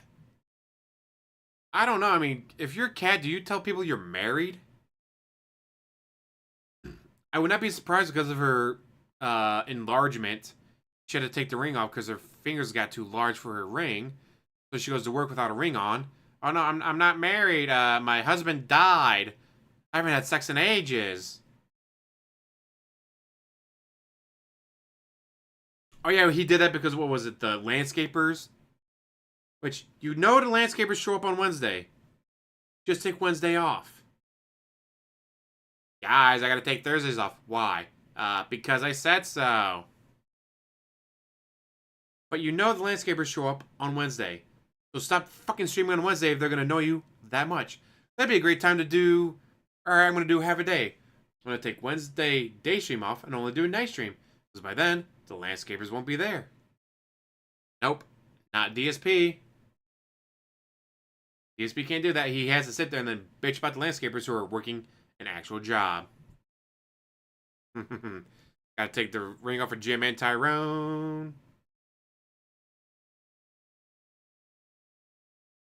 Now, the first place I went to for physical therapy was fucking garbage. Absolute trash. Second place I went to for physical therapy had a pool. It was the first time I've walked upright in months. I've been 4 or 5 months since I got to walk upright without, like, laying on handrails and stuff. It was in a pool, so obviously supported by the weight, the water buoyancy and all that. But I damn near cried because I stood upright and walked upright without any crutches, without a walker, without handrails for the first time in months.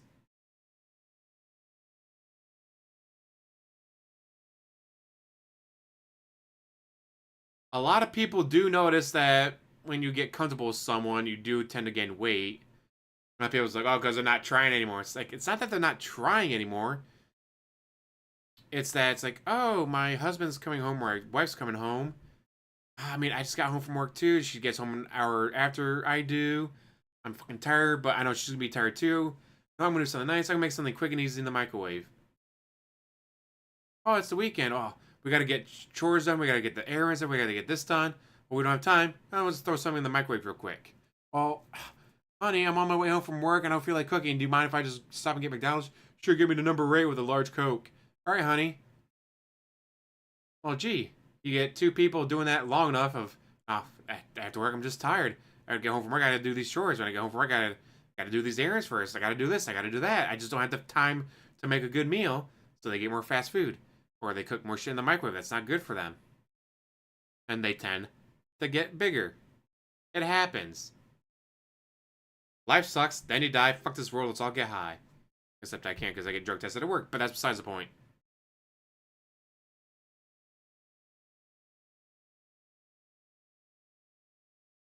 Yeah, it could be sympathy weight gain. Oh, sympathy weight. Perfect, Garrett. Fault. It is my fault that people have originally turned against me on the internet. I love Space Cat. I used to bring out Space Cat for George Sunday videos, but he's a bitch. Strikes my channel, so like, well, gotta bring out Space Cat some other way. Now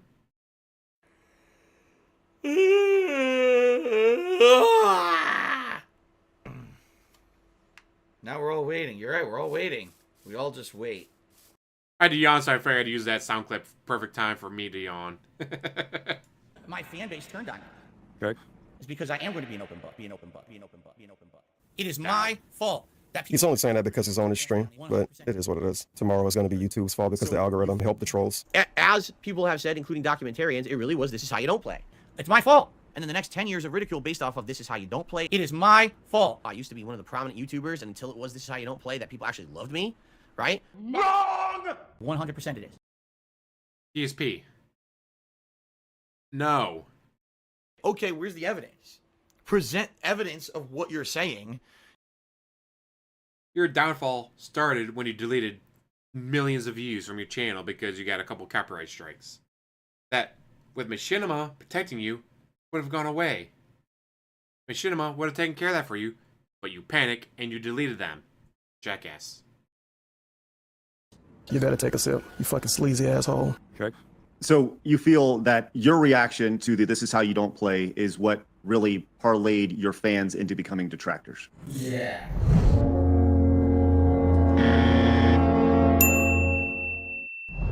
What differentiates you now from who you were a decade ago? I didn't know my viewers back then. I didn't have any personal relationships with any of them. Now it's like a friendly community. Shut the fuck up about the fucking bubbles before I take away the bubbles forever. People being little bitches in the chat. I'm trying to learn how to play a fucking game. Shut the fuck up and act older than 5 fucking years old about the goddamn bubble. You fucking... Guys, we reach 100 likes. We'll do Bubble Blow. Reach 100 likes. Now I can't do Bubble Blows, guys. What's wrong with you? Idiot. Now when I play a game, it's a community effort. I'm playing Oblivion right now. I don't know anything about Oblivion. It's the first time playing it, but people help me with the game. Why is the chat silent? Hello? Exactly, Garrett. It's not water, it's gin. Or some other alcohol. Hello? And because of that social aspect, the game is a relaxing chill session.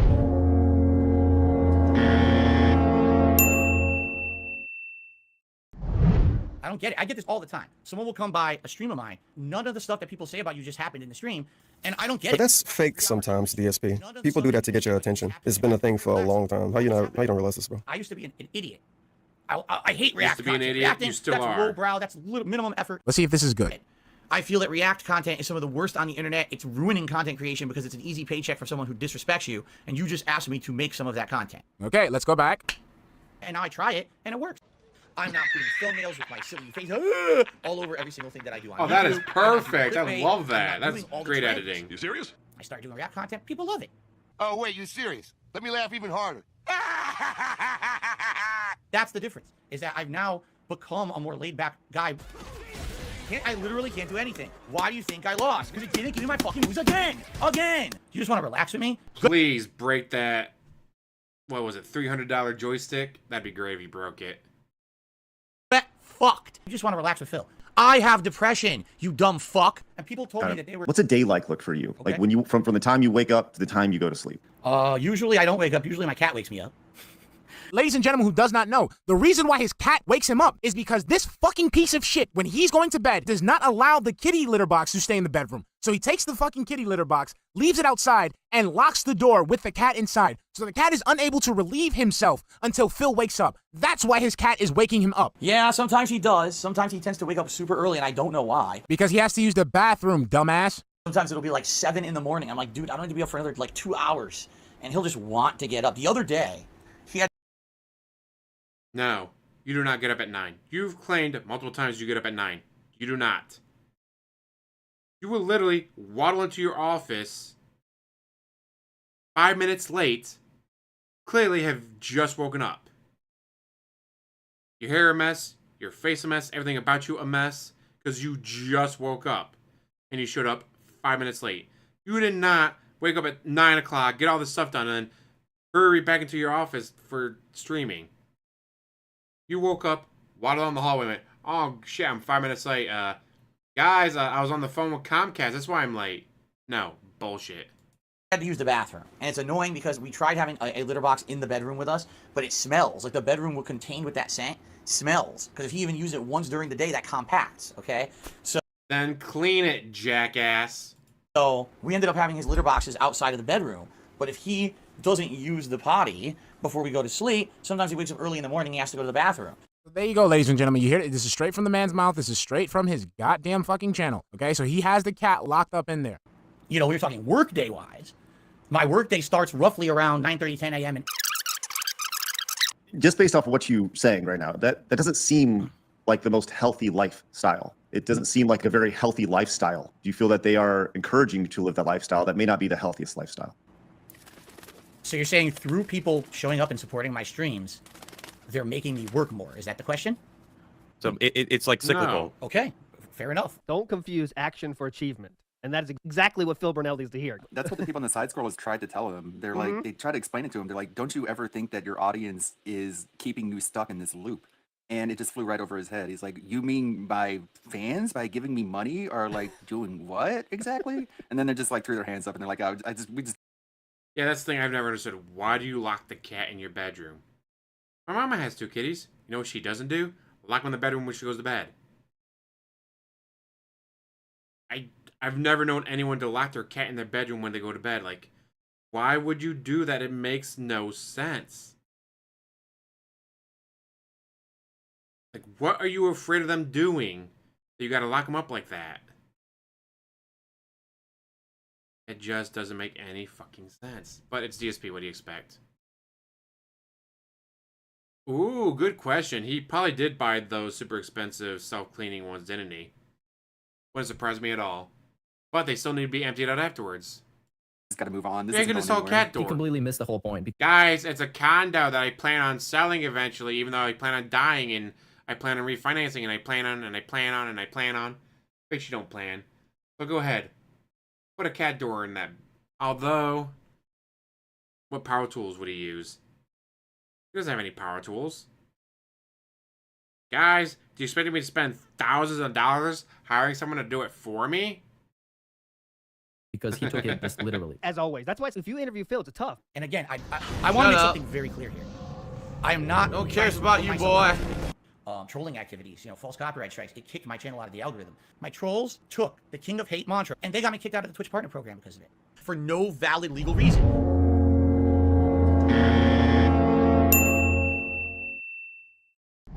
Twitch told me, here's what they told me. They launched an investigation into your history, and we found that over the years you have used, what was the word? It wasn't racial. You know it! Hateful slurs. Harmful slurs. Harmful? We did an investigation and found that. Yes. You've said multiple times. All right, nigga, it's time. That is just one of the examples. That is just one of the examples we have. Oh, you want another hurtful slur? Are you a functional retard? I have to ask. Gee, I wonder. Wonder why they thought you used harmful slurs. I can't imagine why, but guys. So let's recap this situation. I did nothing wrong, okay? You did nothing wrong, guys. Oh yeah, Hitler. I fucking love Hitler. Gee, I wonder why they would get you in trouble for all that. And more. You have used something, I forget the exact terminology. It was either like hate speech or hateful slurs or something like that. I can't even remember what they said. Hateful slurs. And then they kicked me out of their partner program for no justifiable reason at all. They said I did something wrong. Oh, what was it? I even forget at this point what they even said, hateful slurs or hateful speech or something. I don't even know what they said anymore. I'm so at a loss for it. I was removed from the Twitch partner program for no legitimate reason. Hateful slurs. Twitch dropped me from the partner program for no good reason. I could call him Mr. Hateful Slur. Twitch kicked me out of the partner program for no justifiable reason at all besides they're just assholes. Twitch had no issue with me. Another one. Another one. Another one. Another one. What did they do to get you removed off Twitch specifically? They said, he's the king of hate. Here's a bunch of bigoted, racist, sexist, horrible jokes he's made over the years. And they compiled this into like a montage. And they basically had hundreds, if not more people, pummel these businesses with it. Right, to convince someone that you've changed. You used to have the top 10 racist moments of the year. You put out top 10 racist moments of the year. Then you realize, oh, hey, that makes me look bad. I've doing it about 6-7 years in a row. Then you stopped doing it. And then you hid the others. You didn't stop doing it until you realized, oh, hey, that actually kind of makes me look bad, doesn't it? Like, you thought it was funny.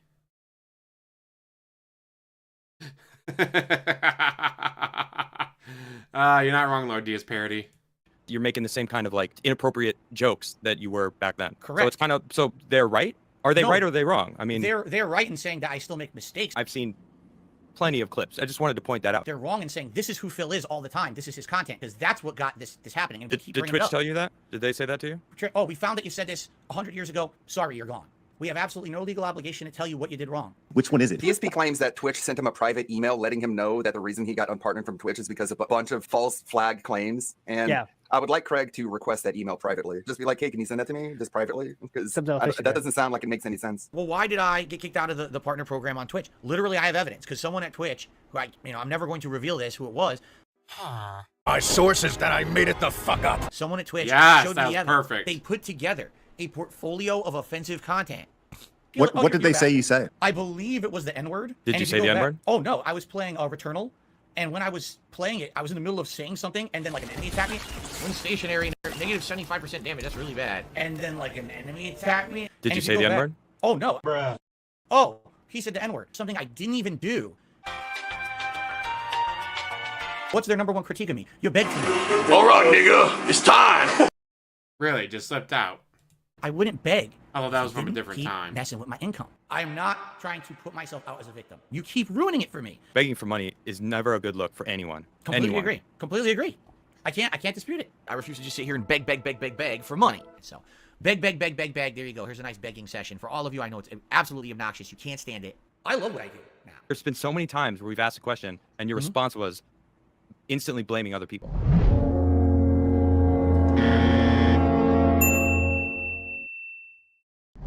It's a real simple yes or no. Do you currently still play WWE Champions? Yes. I haven't played it in years. I told you guys I don't play mobile games anymore. Yes, you do. Yes. I quit on all of them. I don't play mobile games anymore, but all right, I don't play mobile games anymore. Yes, you do. Yes. I gave all those games up years ago. Like I said, definitively, I gave up mobile gaming when Kat was in with me. I don't. But when you flew across the country for your wedding, You made sure to get the Wi-Fi package so you could play your mobile games. I don't even care about the details that they talk about because it's all such fucking nonsense. I just don't care. Yes, you do. Yes, I seriously Terrible, don't. I'm not going Garrett. to pay any attention to it. And that's all I'm saying on the subject of mobile games because that's the truth. That's what I told you guys a million times on stream. You guys ask me about mobile games and stuff. I always answer exactly the same way. Why are you so hesitant to talk about that? Oh, why am I hesitant to talk about WWE champions? He repeats the question before answering, which gives him a pause to think about what exactly he wants to say. The reason this is a red flag is because the question is simple and straightforward, and not a complex question that requires a lot of thought. Well, the thing is, I wasn't at first. I did talk about it publicly. What's the better option? Sit here and talk about it for half an hour like I just did, or just say, I don't play mobile games. Fuck this. You know, don't listen to them. Okay, do you hear what the man just said? The man literally just said he would rather lie than have to explain himself. You know, it's nothing that I would think Imagine that that. my audience would be super interested in. So I've said a million times, I don't play mobile games, all right? Well, here we go. Oh, but you said on your podcast about your marriage that on the plane in 2019 you were playing mobile games. It's like, what the fuck? I don't play mobile games actively. My wife actually does. Fuck this guy. He's a piece of shit. Can I ask you, Phil? Have Sure. you ever spent money on this game? Of course I have, yes. The nonsense that idiots perpetrate on this fucking internet about me spending money on mobile games and other stupid shit, it's all bullshit. How much money have you spent in this game? Do you mind saying? Total, I couldn't tell you. You're stressing for money and then putting money into a game. They feel like you're using your audience. You know, you say you beg too much, and you know you're working on that, which is good. It's not a good look, but they're assuming that's me in the game. Playing WWE champions while begging is bad enough, but 2020 saw some significant pieces of evidence emerge suggesting DSP has been wasting tens of thousands of dollars on this wrestling-themed mobile game.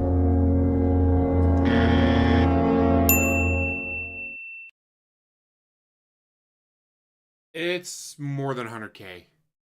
The initial number was 40K because that's how much it took to reach level 13 VIP. And then the bank leaks dropped, proving he was spending more in a month on WWE Champions than he was on his fucking mortgage. He spent more money on WWE Champions, a mobile game, than he was on his mortgage in a month. You had an opportunity with Keemstar and Drama Alert to go on there for $50,000 was being offered to you, right? But why not do that? I'm not gonna crap on the guy here, but I don't like these drama YouTubers. I call them misery brokers. I feel that's the worst kind of content. I said this one day, casually. Okay, ladies and gentlemen, it's this simple. Stop watching Keemstar. Stop watching Keemstar. Stop watching Keemstar. Stop watching Keemstar. He starts insulting me and everything on the internet. Womp You are womp. someone Oh, who- this is perfect. Damn, I remember this part. I don't like these drama YouTubers. I call them misery brokers. Hold on, I gotta go back. Keem, you are someone who... Keem, you are someone who... Yo. You know what I'm saying? Like, I watched a documentary about... Don't suck his dick. Keem, you are a great businessman. Everyone knows that. Then I guess I'm a beggar. And you know what? I think I'd rather be a beggar than a Keemstar. That's so admirable. Stop. And if anything, one of the things you absolutely need to be praised for is your determination. Watching. You're still there. You never gave up. Keem, I'll probably be forgotten. I'll just be a fart in the wind, right? Star. I respect you immensely, but, and of course, there's always a but. When you look at how Keem made his money, I'm going off documentaries, right? Holy shit, Phil. I gotta say, this is fucking rich coming from you right now, though. Yeah, you're getting your information from the detractors that Keem has, and that's where you're basing this on. When this whole episode, you have been talking about how much shit your detractors have made other people think about you. Like, do you hear yourself right now? Indeed, I do. That's the nature Okay. of the beast. That's how YouTube works, man. That's how all this works, right? Fuck, man. You're right. So, stupid You're right. Joseph, You're right. man, I'm I feel like I'm putting out hypocritical. content that- You always do that. I'm going by what people tell me. WWE Champions came out in January 26th of 2017. It's been going on almost 7 years. Even if he only spent $1,000 a month, I know you think only 1,000, but again, bank leaks proved he was spending more than that. But let's say he only averaged $1,000 a month. Well, let's see. 12, 24, 36, 48, 60, 72, 84. Even if he only spent, on average, $1,000 a month, that is $84,000. But, as bank leaks show, he spent more. And again, that's just WWE Champions. He was spending money on Street Fighter Duel, WWE Supercard, Dragon Ball Z Dokkan Battle, Final Fantasy Festivus, what is something like that? Marvel Twin Alliance, Future Flights. He spent a lot of money on a lot of different mobile games. But yeah, easily. Like I said, 10, 15 years of playing mobile games, would not be surprised if it was $250,000.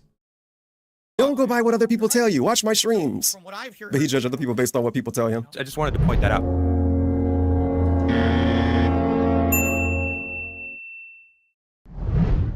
You're on level 1. Phil, level 1. Yo, you've been for 15 years. You're just on level 1. Do you think I need that? I have renamed my podcast as the Level 1 Podcast. I don't need Mr. Big Time punching down on me. I'm a tiny little guy. You are not small. You just think small. You just have small dick energy. He's reacting to my retirement and he's saying I'm this horrible, evil person, and he doesn't support me. Is that true, Phil? I don't know. What do you mean? I'm sure I've criticized him. I don't know specifically what he's talking Again, about. see, Okay, continue. No. Phil doing something fucked up, and he doesn't even remember. So this man goes out and just does reckless shit and doesn't remember it. That is something that needs to be addressed. Come on, dude. Like, Can I ask Phil a question? Yeah, go ahead. Absolutely. You had the fappening, right? And I covered the story on my platform that I'm making money off of other people's downfalls, right? That's the way you see it? Yes. The reason why you don't like my show and you don't support me is because we covered the fapping situation in 2016. You covered it fairly. I don't think you were unfair at all. That's not the case. Thank you. Let's Wow, take a look at nice this voice where you crack. actually staged stuff. Amazing Explain voice that. crack And I there. guess there was a situation with a YouTuber. I think our show covering this drama. I think it was allegations that come to find out, later on he appeared supposedly as an upfront, honest guy. It seems like anyone participating in covering this drama. I think it was allegations that he had. I have no idea what you're talking about. You know what? It's out there. Just so you know. What in God's holy name are you blathering about? You watched and supported another YouTuber doing exactly what Drama Alert does. It's a good point. Can we come to the conclusion that one of us is wildly more successful? I'm not. I wouldn't even say I'm successful at all. I'm successful. Wow, what a voice crack. I'm successful on YouTube. I'm successful. It's been tough. You know, my life has been tough over the last decade. It has. And I'm successful. That's why I'm still successful. But another reason why I'm successful, all right, is because I wouldn't even say I'm successful at all. I took Wings of Redemption and Boogie 2988, and I'm setting up a boxing match between the two of them. Are you going to watch? No. Yes, you are. No, Yes, I'm you not. are. I don't watch believe that you. crap. I don't watch your crap. Phil, You're out of your mind. Man, that voice cracking is off the charts. You really did this? No, Yes, I'm not. You don't come across as trustworthy. Like, you don't know anything about me. I think let's leave it here, right? Thank you guys. Thank you guys so much for having me on. Definitely. All right. Hey.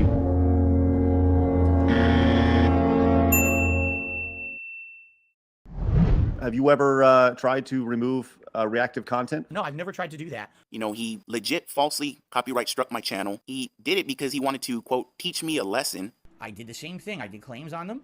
And actually, in this case, with this person, after about a month or two, I said, all right, you know what? I think they learned their lesson. I do not claim anyone's videos. I hate it so much. I've ever claimed. And the beauty of it is, I only have a case because you were so stupid and showed your flag history. The very few videos I've ever claimed were direct. This is a premium DSP statement. I don't claim anyone's videos. The videos I have claimed are ... So you've claimed. Exactly, he contradicts himself instantly. Like, how do you contradict yourself that quickly? Like, in the same breath, he's not even, oh, da-da-da, deep breath, da-da-da, it's, da-da-da-da-da-da-da-da-da. Stop talking! You keep contradicting yourself in the same fucking breath, dude. Like, how do you do that every single time? The videos then. Why did you say what you just said?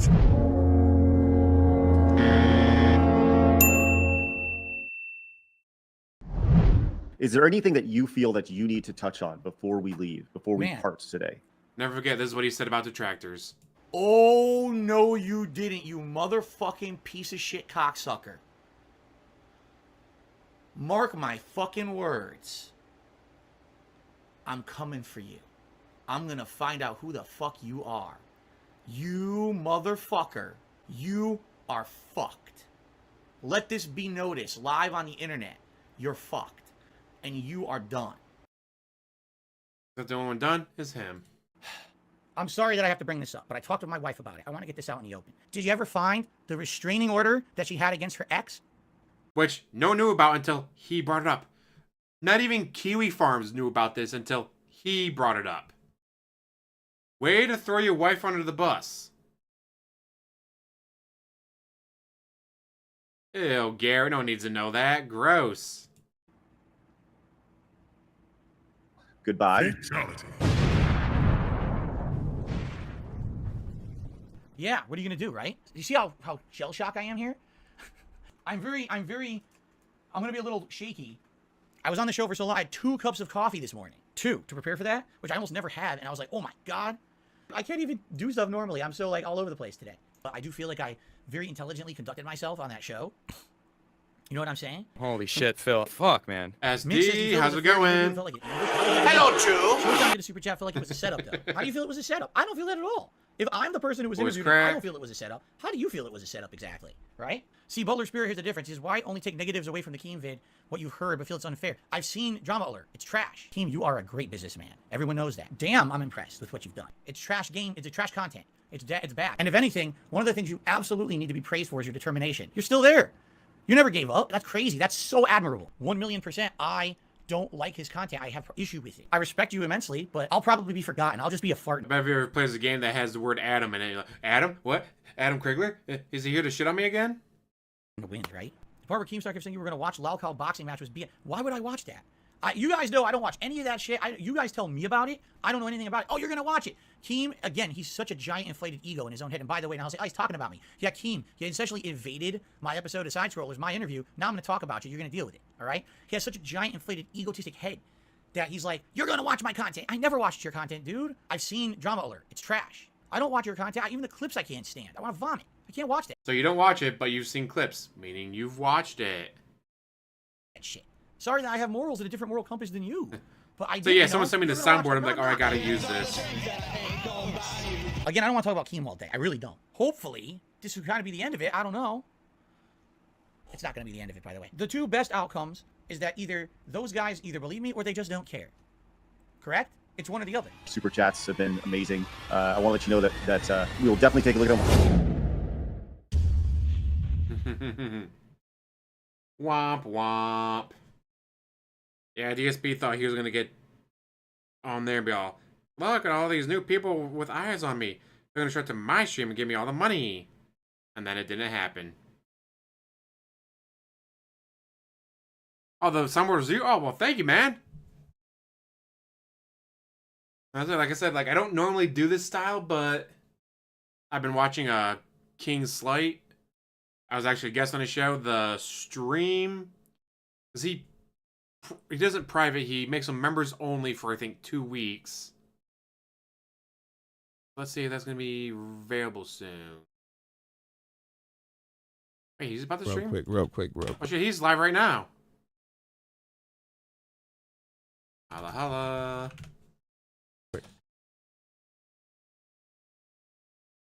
Let's see, live. So I got 4 more days until the stream I was on with him goes live for everyone, not just for the members. Yeah, he thought it was going to be softball questions, maybe talk about Street Fighter. But no one cares about Street Fighter. Not even the people who play Street Fighter care about Street Fighter like that. Because all you're going to do, yeah, guy, I finished 4th at Evo in 2005. Okay, that was almost 20 fucking years ago. We don't care. And he doesn't know anything about Street Fighter 5, so what's it gonna at the time? Because Street Fighter 5 was a big thing still, and he didn't know anything about Street Fighter 5. He doesn't play it because he got his ass handed to him by that game. Pretty much, if DSP ever told the truth, that'd be more shocking than anything else at this point.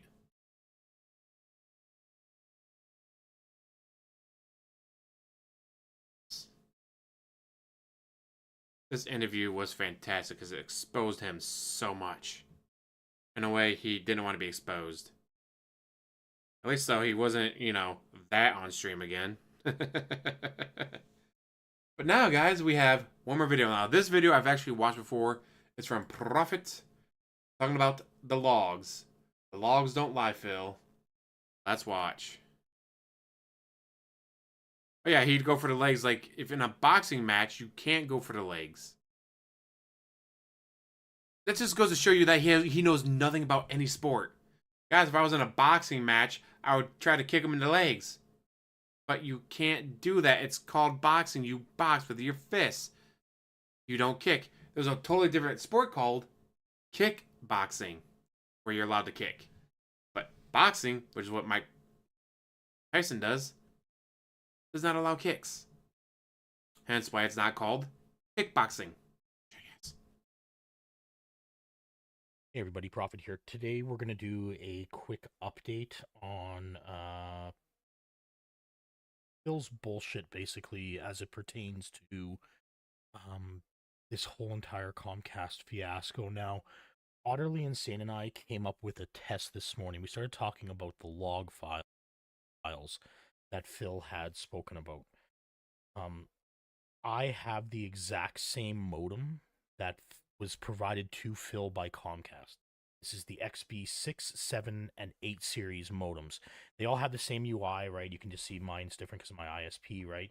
But everything else is identical to what Phil's has. Now, if you recall, Phil had stated that back on October 28th, when that tech came out, when Phil was having the DNS issue. Remember, Phil had just stated yesterday that him and the tech had sat down. The tech wanted to look at the logs in the modem, and he brought up the logs. Now, I've already done this test, and I've called my ISP, and I've had them do it as well. And they have confirmed this. Now, to restore or reset the gateway, and this is basically what... we'll just go through this, I think, here really quick. So basically, I'm just going to choose the reset option. Everything else is a factory restore, right? Or you can just reset your Wi-Fi settings or whatnot, right? So I'm just going to choose reset, okay?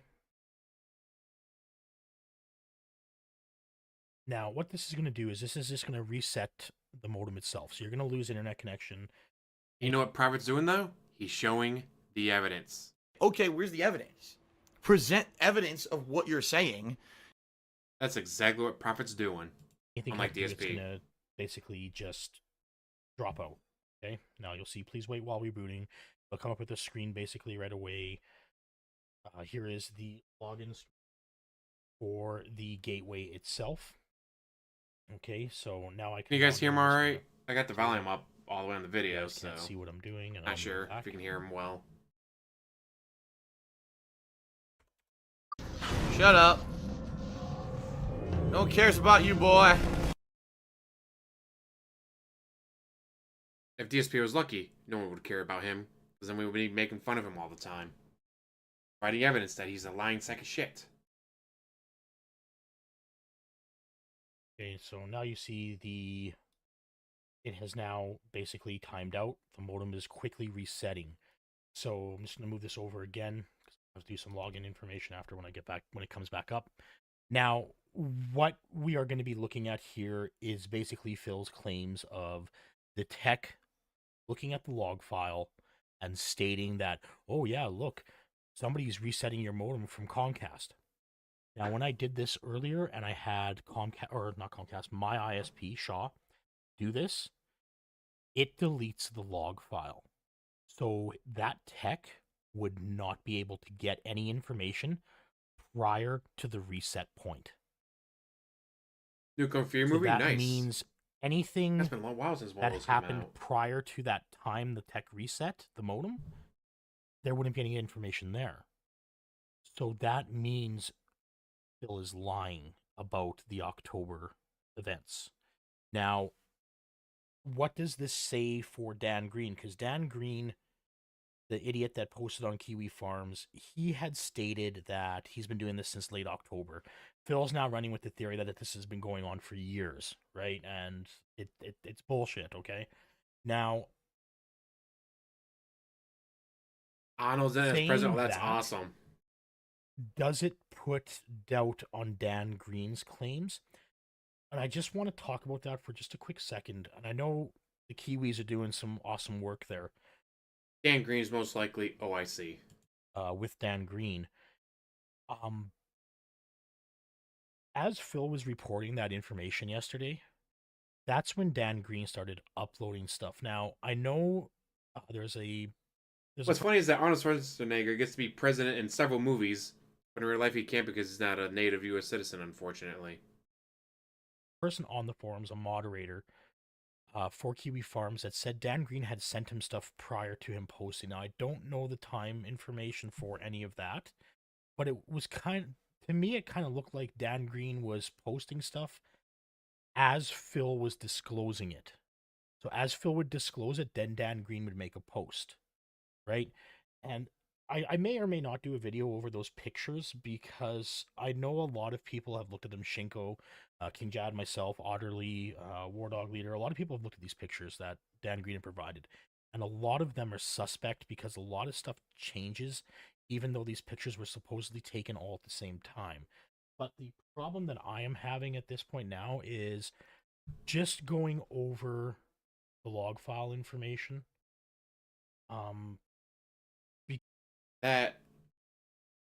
Which is what helps me believe that whatever DSP showed was screenshotted and or photoshopped by OIC or another whale and sent to him. DSP had nothing to do with it. It was all whatever whale trying to help him drum up business. Because this does look really suspect. Okay, so I'm logged back in. So now I can go to troubleshooting.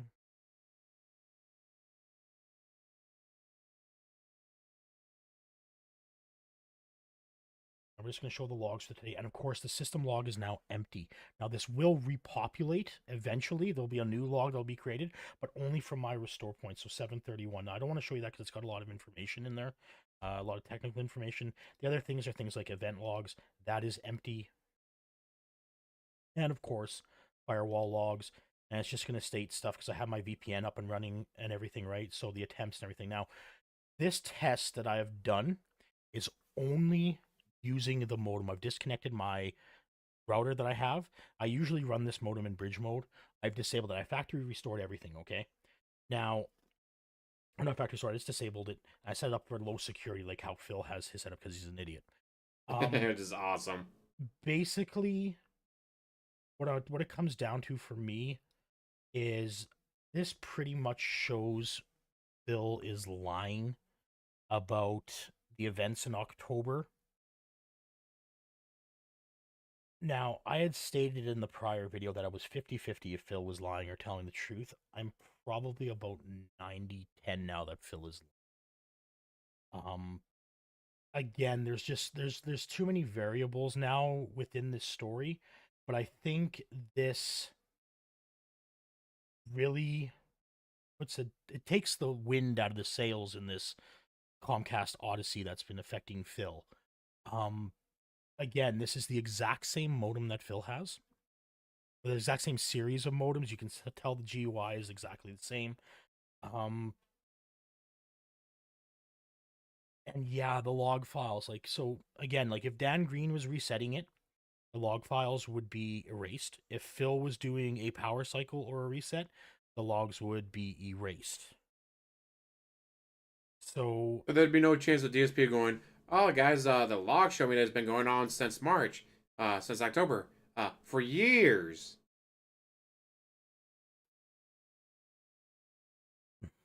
Take of that what you will, guys and gals. This is just from my testing, okay? I know Otterly and I had discussed it, like I said this morning. Otterly and I were just discussing the logs. Otterly had done it on his modem. His modem is different than the one Phil uses. Mine is identical to the one Phil uses.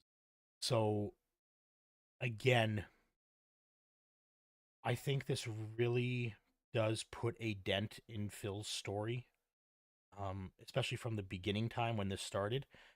That doesn't mean that maybe within the last 3 days that Dan Green started doing this.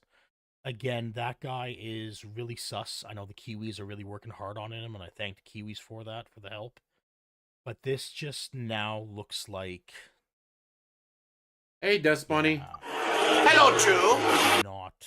Yeah, we're getting near the end. This is the last video we're watching, and it's almost over. But, unlike DSP, I don't private my streams, so it'll be live afterwards. Telling the truth. And are we surprised? I don't think so. I'm not surprised now. I would not trust anything that Phil comes up with at this point. Regardless of the information that he releases. I know I've spoken to some other detractors, and they bring up points like, you know, the SSIDs being changed, like Panda Lee was hotter and everything like that. The issue with that, my ISP has told me they cannot legally edit that information. They can't access that with their systems. What they can do is they can basically ping the modem, look at settings. They can't change the settings due to laws here. It could just be laws in Canada. Again, I can't confirm. Deft, how's it going? Hello, Drew. Being able to change the SSID, Kind of just stream, being nice. able to add parental controls for like block sites. That kind of shit comes up when I had spoken to the rep here from my ISP. They can't change that information. Now, with it being changed, like a lot of people have said, do you think Phil did it himself? It's like, I don't know. I really don't know. Did Phil have somebody I don't. It was maybe make OIC. this for him? Possibly, right? Like Phil's, again, like it's just 4D chess. Like this is just getting way too confusing. But I know for a fact now, like that the log story between him and that tech is all a lie. It can't happen. It just can't. So again, guys, thanks for watching here. Sound off in the comments. Yeah. This is just looking weirder and weirder as the day goes by. Yes, it is looking weirder and weirder. Because it doesn't make any fucking sense.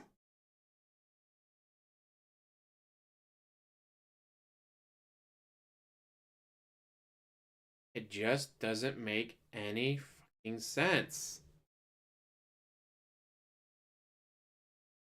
And that's on top of the whole fact that the person would be risking not only their job, but their freedom. They'd be committing a felony to troll DSP.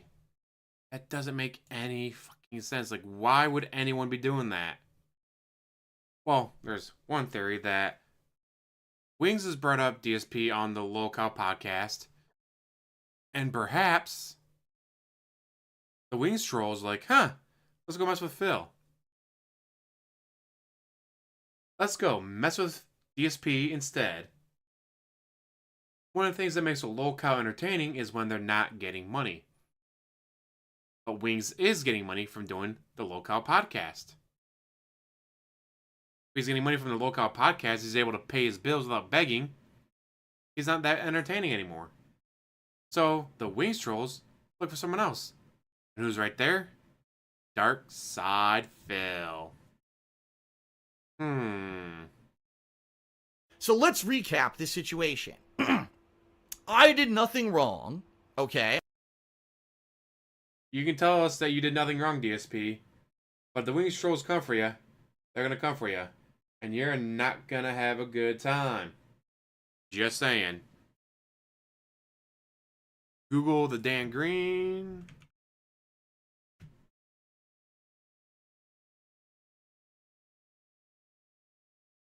Yu-Gi-Oh! Actor. Yeah, so it's definitely a made-up name. It's OIC. I would put money on OIC or another one of his whales. There's not a chance in hell that it's the Comcast hacker. Which, as probably mentioned during this video, that, like, hey, it's supposed to be all taken on the same day, yet information's different.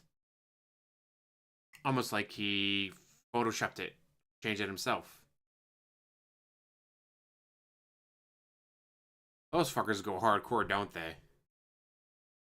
Still can't believe he got out of trouble for the assault that he did on camera. Like, he did it on camera and he just doesn't get in trouble for it. Well, first of all, and Fox, hello. Hello, Drew. As for why it was OIC, I feel this is an op by DSP and OIC. DSP is in Discord. Guy, why aren't you donating more? I missed 3 days, including my Halloween marathon yet. No one's showing up to give me more money. What's wrong? OIC shows up like, hey, we're gonna fake this. We're gonna make it look like you're being messed with. We're gonna make it look like there's a Comcast troll messing with you. And here's how we do it. Any detractors who are Yu-Gi-Oh fanatics? I do not know, unfortunately. Special delivery! Special delivery! I hadn't played that one yet, so I wanted to click it real quick. Oh, you know what's this one? Ooh, women! Women's! I gotta get out of here!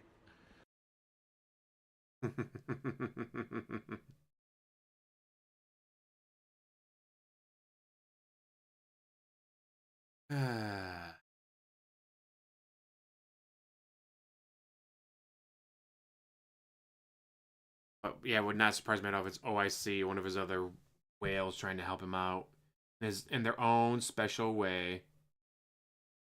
If I pretend to be a troll, I can make it look like a mess with DSP, then people feel sympathy for him. Except it's not working. So DSP can sit there and cry about his internet, he can cry about the lag, he can cry about the trolls, but you know what? This guy constantly whining. Wah, wah. Shut the fuck up. God damn. Wah, wah. Oh my god. Veterans Day Marathon where he plays World War II games. That's actually not a bad idea to play war games on Veterans Day or whatever. But you would have to have information about Veterans Day, about like the Tomb of the Unknown Soldier. Like if you had a lot of facts lined up about, like, oh guys, we're gonna be doing this game where we pretend to be this battle group from World War II, Big Red 1. Make sure you go to Wikipedia and you have all that information ready to go. So you can talk about the Big Red 1 group and all that. Like, that's actually not a bad idea. Obviously, DSP will never do that because it's a good idea.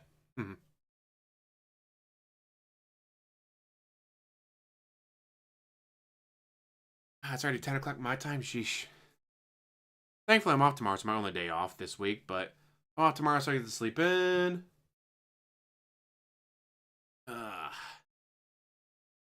Yes, thank you guys for watching me. Hopefully, doing something different, doing something new. We're gonna, well, it's a distribution center / truck stop because you go on the turnpike and you stop to get diesel. It's gonna be like, $4.59 a gallon. You stop and get it when you're dropping off your trailer, go to the other side of the warehouse, get another trailer. Then if you stop and get fuel there, hey, it's only $4.29 a gallon. And then we got I still don't know why we got rid of the caffeinated gum. Now we got new energy shots like the fiber energies. Keep getting new different kinds of energy drinks. More snacks. Just got these Pop-Tart bites. I've never seen them before, but we just got those in. It's like, why did we get rid of the caffeinated gum? No one's been able to explain that to me. Like, caffeinated gum, why did we get rid of it?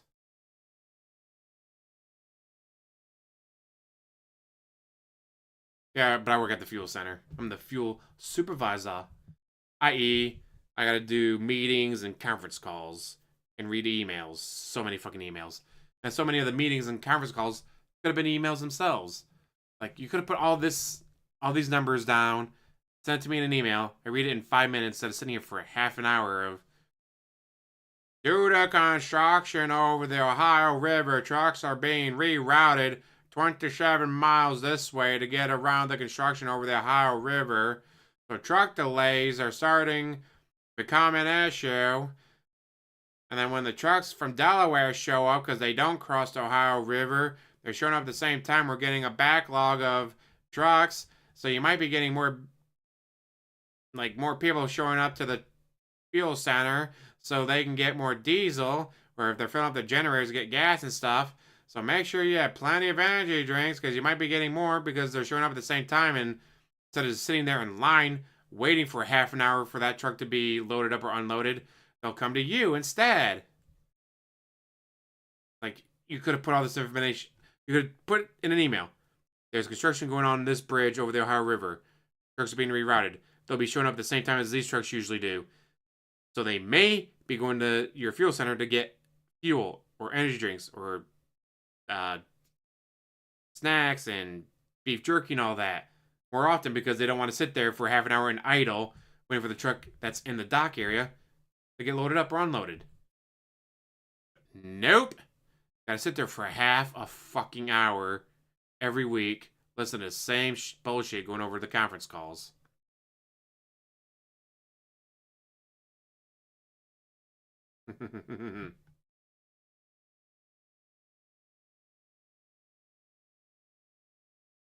I'll say, if there was an actual hacker messing with his internet, why didn't they just shut down his internet?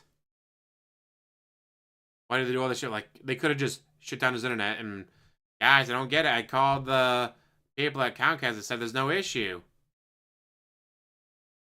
But there's clearly an issue. I don't have any internet. And just keep, no, turn it on, turn it off, turn it on, turn it off. Just keep messing with him. Oh, if Anonymous ever went after him, he'd be boned.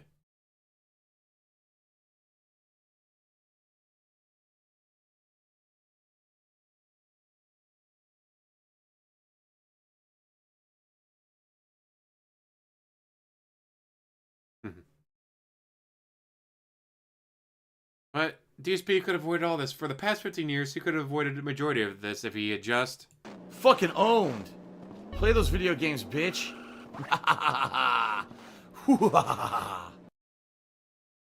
Instead, he had to go after people who made fun of him. If he ignored that this is how you don't plays, they probably wouldn't have taken off.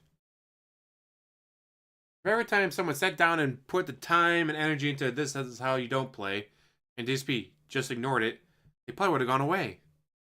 Instead, nope. He had to attack them. He had to try to bring them down. He had to bitch about them on his streams, drawing traffic or sending traffic over to the This How You Don't plays, making them more popular.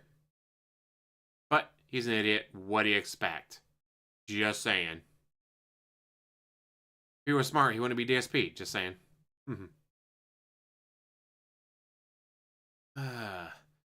Oh, I'm all for it. Cuck life, 100%. Live the life of the cuck. Why not, right? That I don't even remember him ever saying, which is weird, because he has a pretty good memory for his more memorable quotes.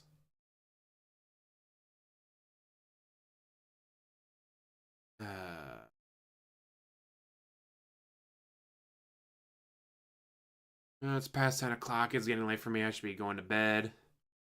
Again, thank you guys for watching. Hopefully you enjoyed this being something different.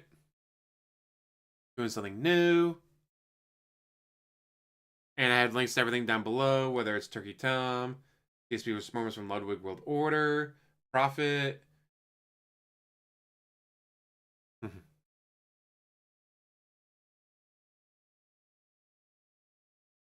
That's funny. He did say he cried once because his parents trolled him by getting him a lump of coal in his stocking. And he actually cried. Like, dude, that's bitch moment right there.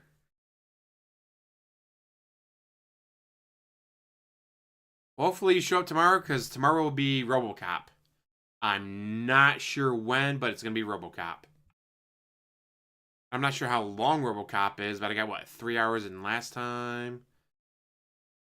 So if it's like a 10-hour game, I might possibly beat it tomorrow. I don't know, though. I'll have to wait and see. And so, thank you for watching. As always, like, subscribe, comment down below, and have one hell of a day. If you're stuck working tomorrow, that sucks. Thankfully, I'm off. Smiling day off, though. But I'm off. I'll take Master Sergeant. I don't need to be a general. Way too much responsibility for that. Oh, man. That was a good stream. And I had no issues. I was a little worried, like, what if I have you guys all here, then this doesn't work, or that doesn't work, or the sound on this is off, or something crashes. But everything went just fine. Awesome.